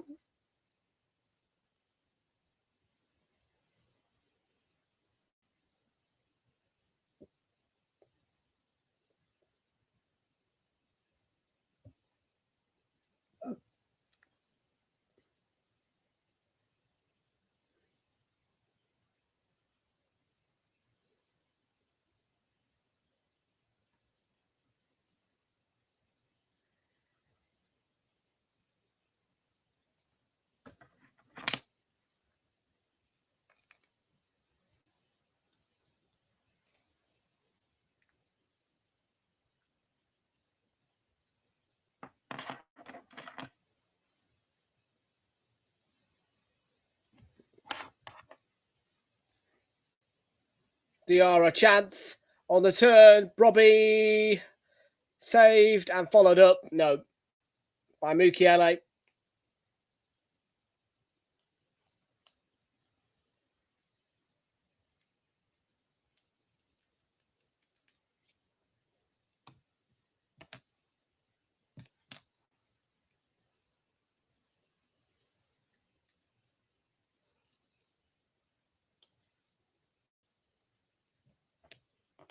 Well, good save by the Bravka to deny Sunderland their third goal of the game.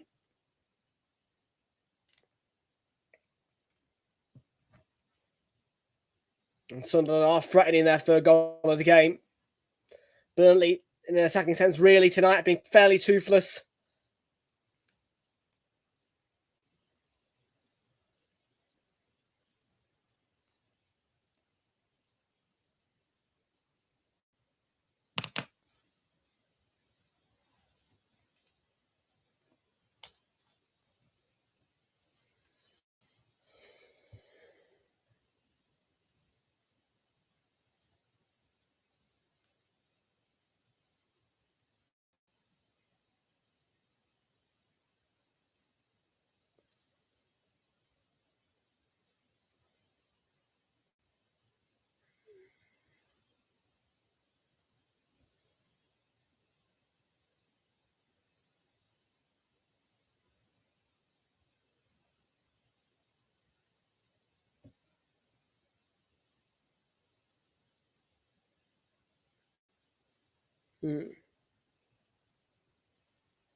Just read a Facebook post about LNER's new 897 trains coming.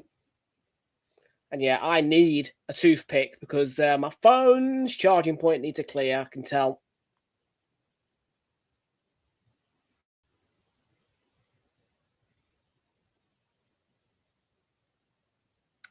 Just a little bit scrappy between Hume and Dubravka.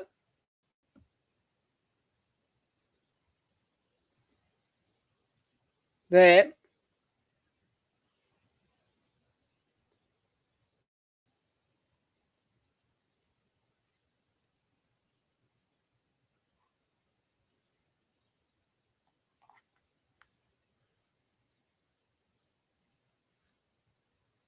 There's a little bit of a collision, but it's nothing.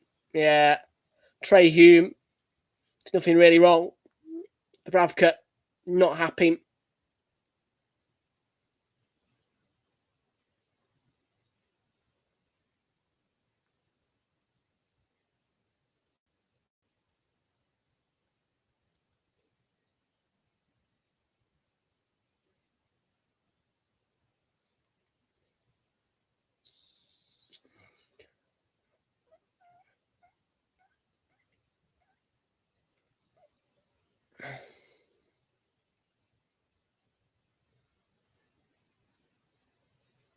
Fine.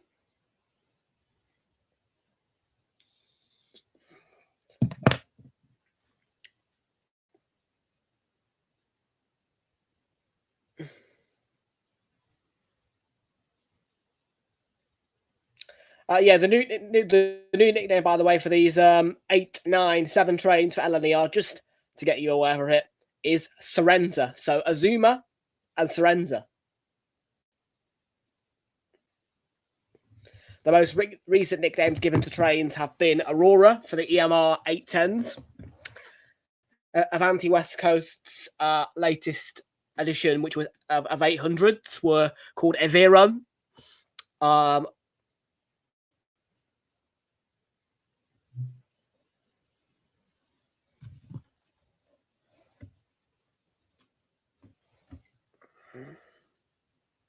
Yeah, you are not doing well, are you, mate? You need a toothpick down your charging port. I know you do. I know you do. Every 3 months, you need a toothpick down your charging port.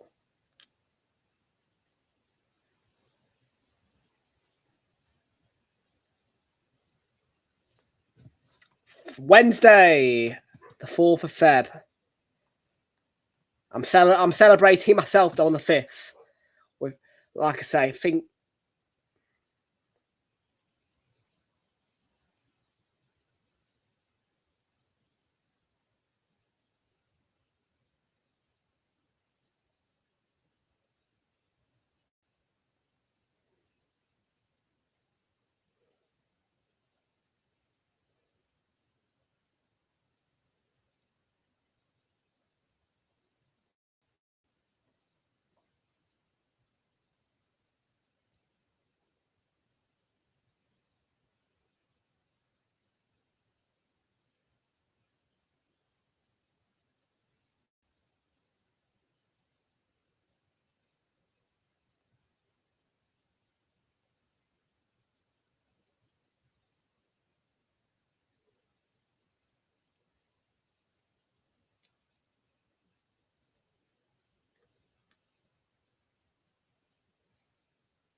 Yeah, you need a clean charging. I know you do. I need a clean.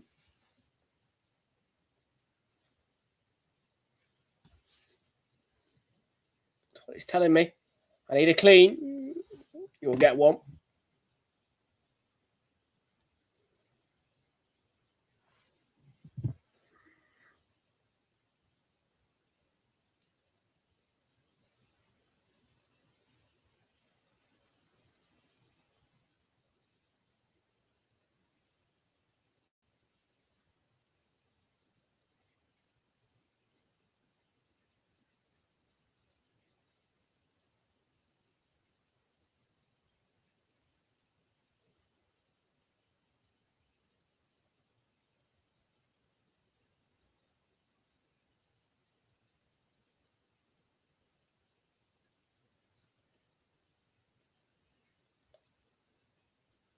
Oh, Talby adds the third, and what an effort it was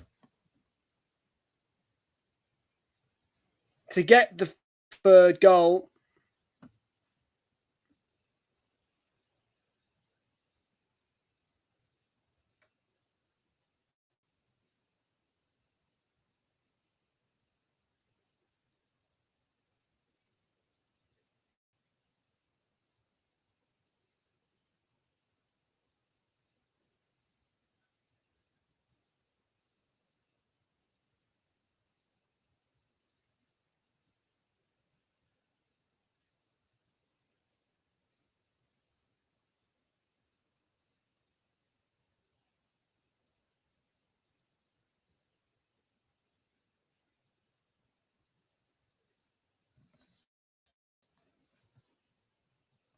So Sunderland 3, Burnley, they want to go by Talby.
16 minutes to go. Sunderland 3, Burnley 0. It looks to be all 3 points in the hands of Sunderland now.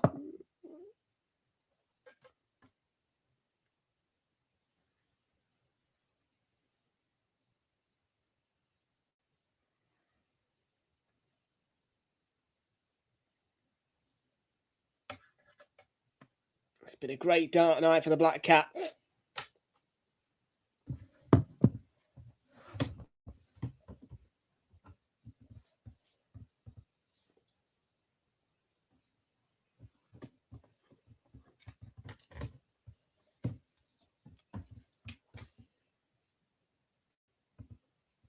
This is going to end Burnley's 3-game unbeaten streak going into this game.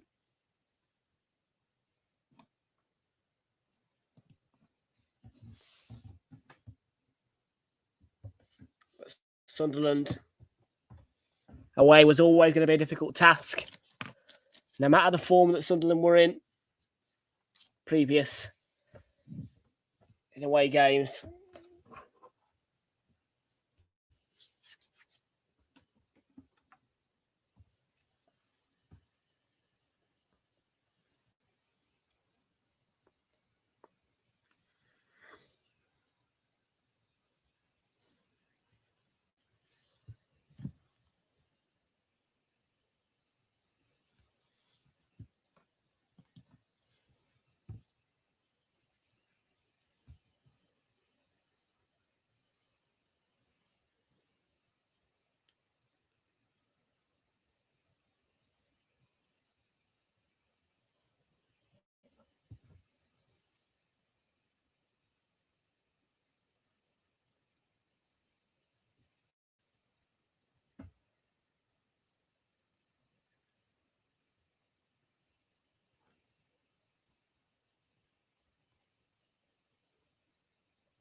Sorry, folks.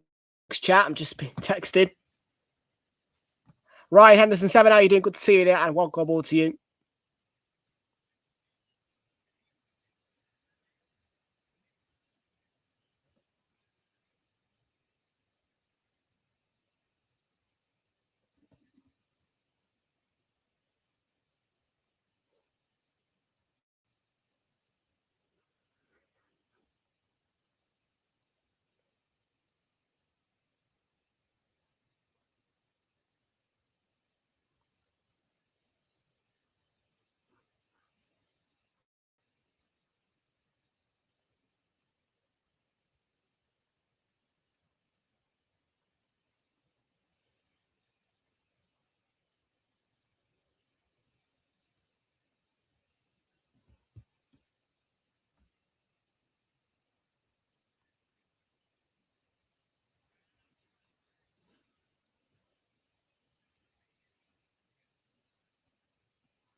11 minutes to go.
So 7 minutes to go, and corner from Trey Hume in towards Ballard and headed away by Burnley. Sadiqi's ball back in. Comfortable for Deborah Ravka.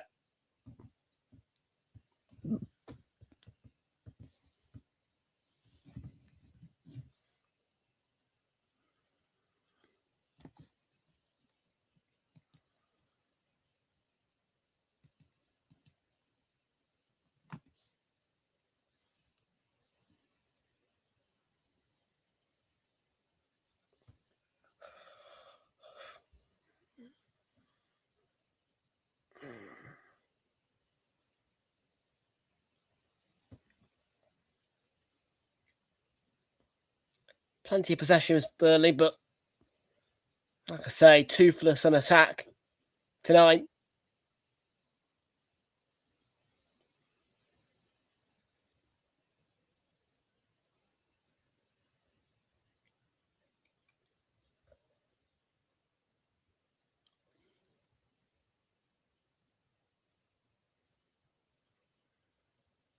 Walking down the line to Zian Fleming, and then the ball into the box.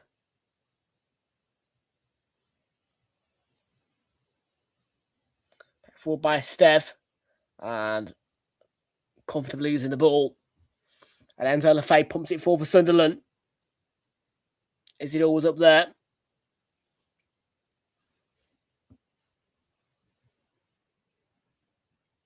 Raimundo.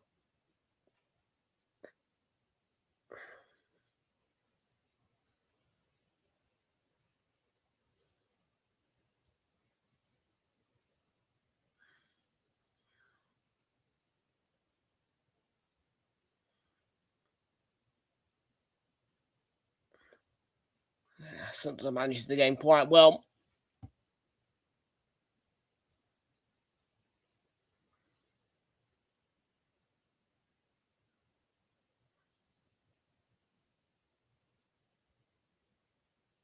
And there's going to be a change. It's Sunderland 1. And Alderete's day is done.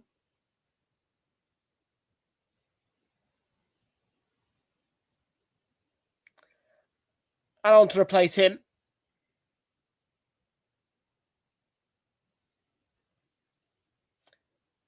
It's going to be Luke 09. So that's Luke 09 on to replace Alderete for Sunderland. And Kate and Jonathan not happy at the 3-0 scoreline, being Newcastle fans, but Sunderland remain unbeaten at home.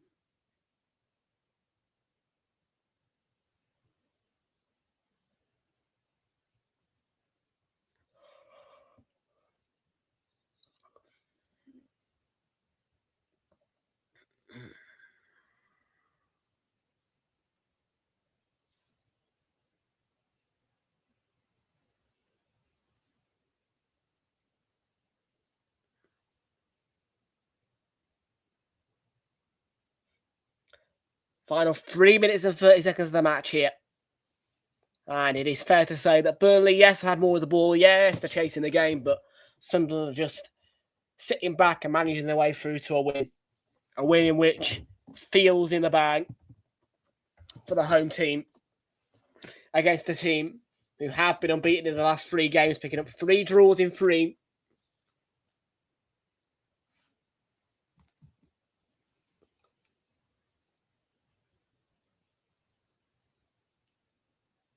Including a big result, of course, at Anfield most recently.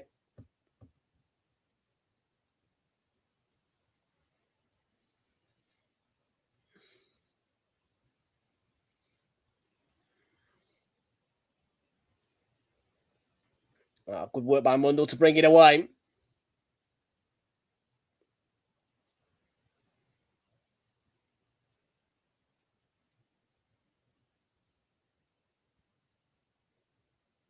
Dan Ballon.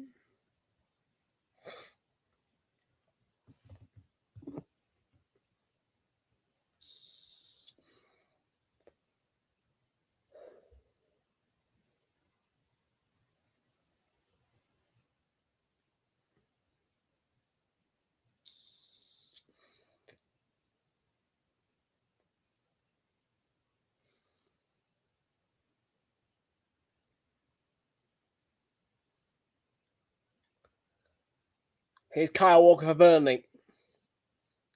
Trying to find a route to goal. Does the ball at his feet. Losing the ball though.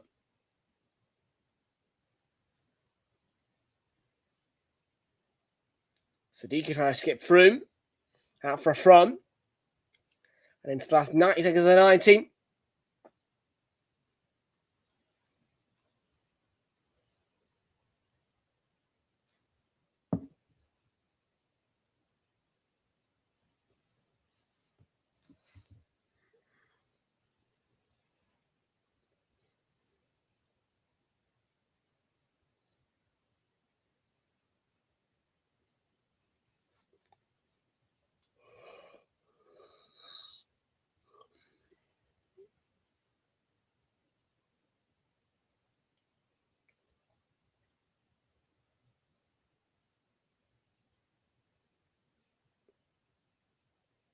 It's a all on the turn. Had a go.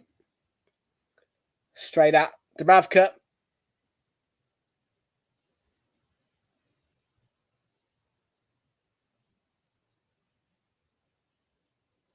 Last 30 seconds of normal time. And it feels like Sunderland are going to go through to full time unthreatened, really. 3-0 up. Doesn't feel like their lead is in any danger. The points seem to be theirs, and it's been a fairly comfortable night for them as well. 2 goals in the first half, 1 in the second, 3 up. It's a good night, really.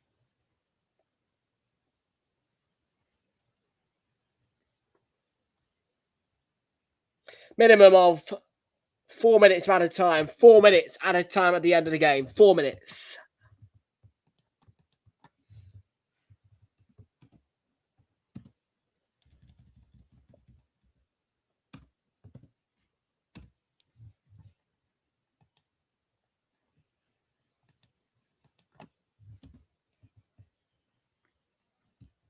Our next Premier League stream will be Brighton against Crystal Palace, which is a rivalry/derby. Of course, those two don't like each other. Before Liverpool against Manchester City on Super Sunday. There will be no stream on Friday. There will be no stream on Thursday. There will be no streams on Saturday because I'm at Arsenal Sunderland at the weekend. The next stream for you guys will be on Wednesday, Manchester City against Newcastle. I am at the Emirates tomorrow for Arsenal Chelsea.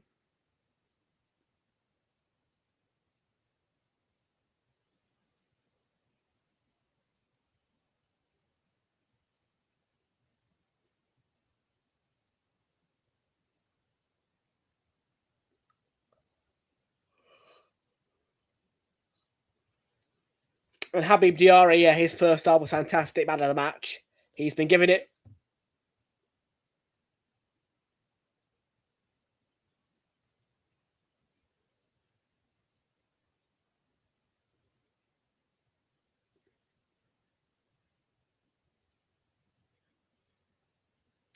Well, are Burnley going to try and threaten a consolation to dismiss the Sunderland clean sheet with about 2 minutes to go?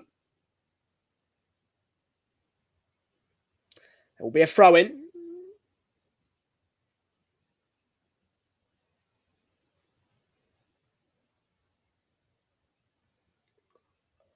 Ball, and it was from Zian Fleming. It is a goal kick. Ballard ended up hitting the deck, but goal kick, says Paul Tierney, the ref.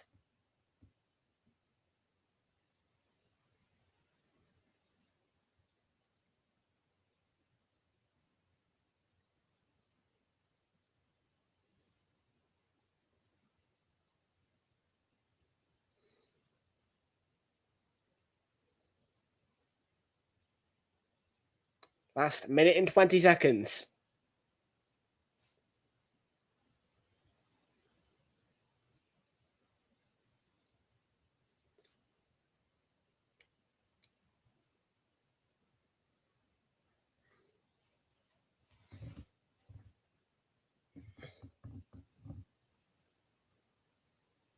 Final minute now. You know, the Sunderland trying to put up one more attack to try and get some more greenery to the scoreline. A fourth goal most certainly would be, I believe, Sunderland's biggest victory of the season. Meanwhile, Burnley do get the ball back and are looking for a route to goal. Perez. No. One more chance, maybe. No. Misplaced pass. Lafay gets out of trouble. And the LAs are out at the stadium line. And here comes Sunderland with 22 seconds remaining. There will be time for one more if they can get it. Sunderland, Romain Mundle to the byline. Ball right across. Still alive. And the block is in.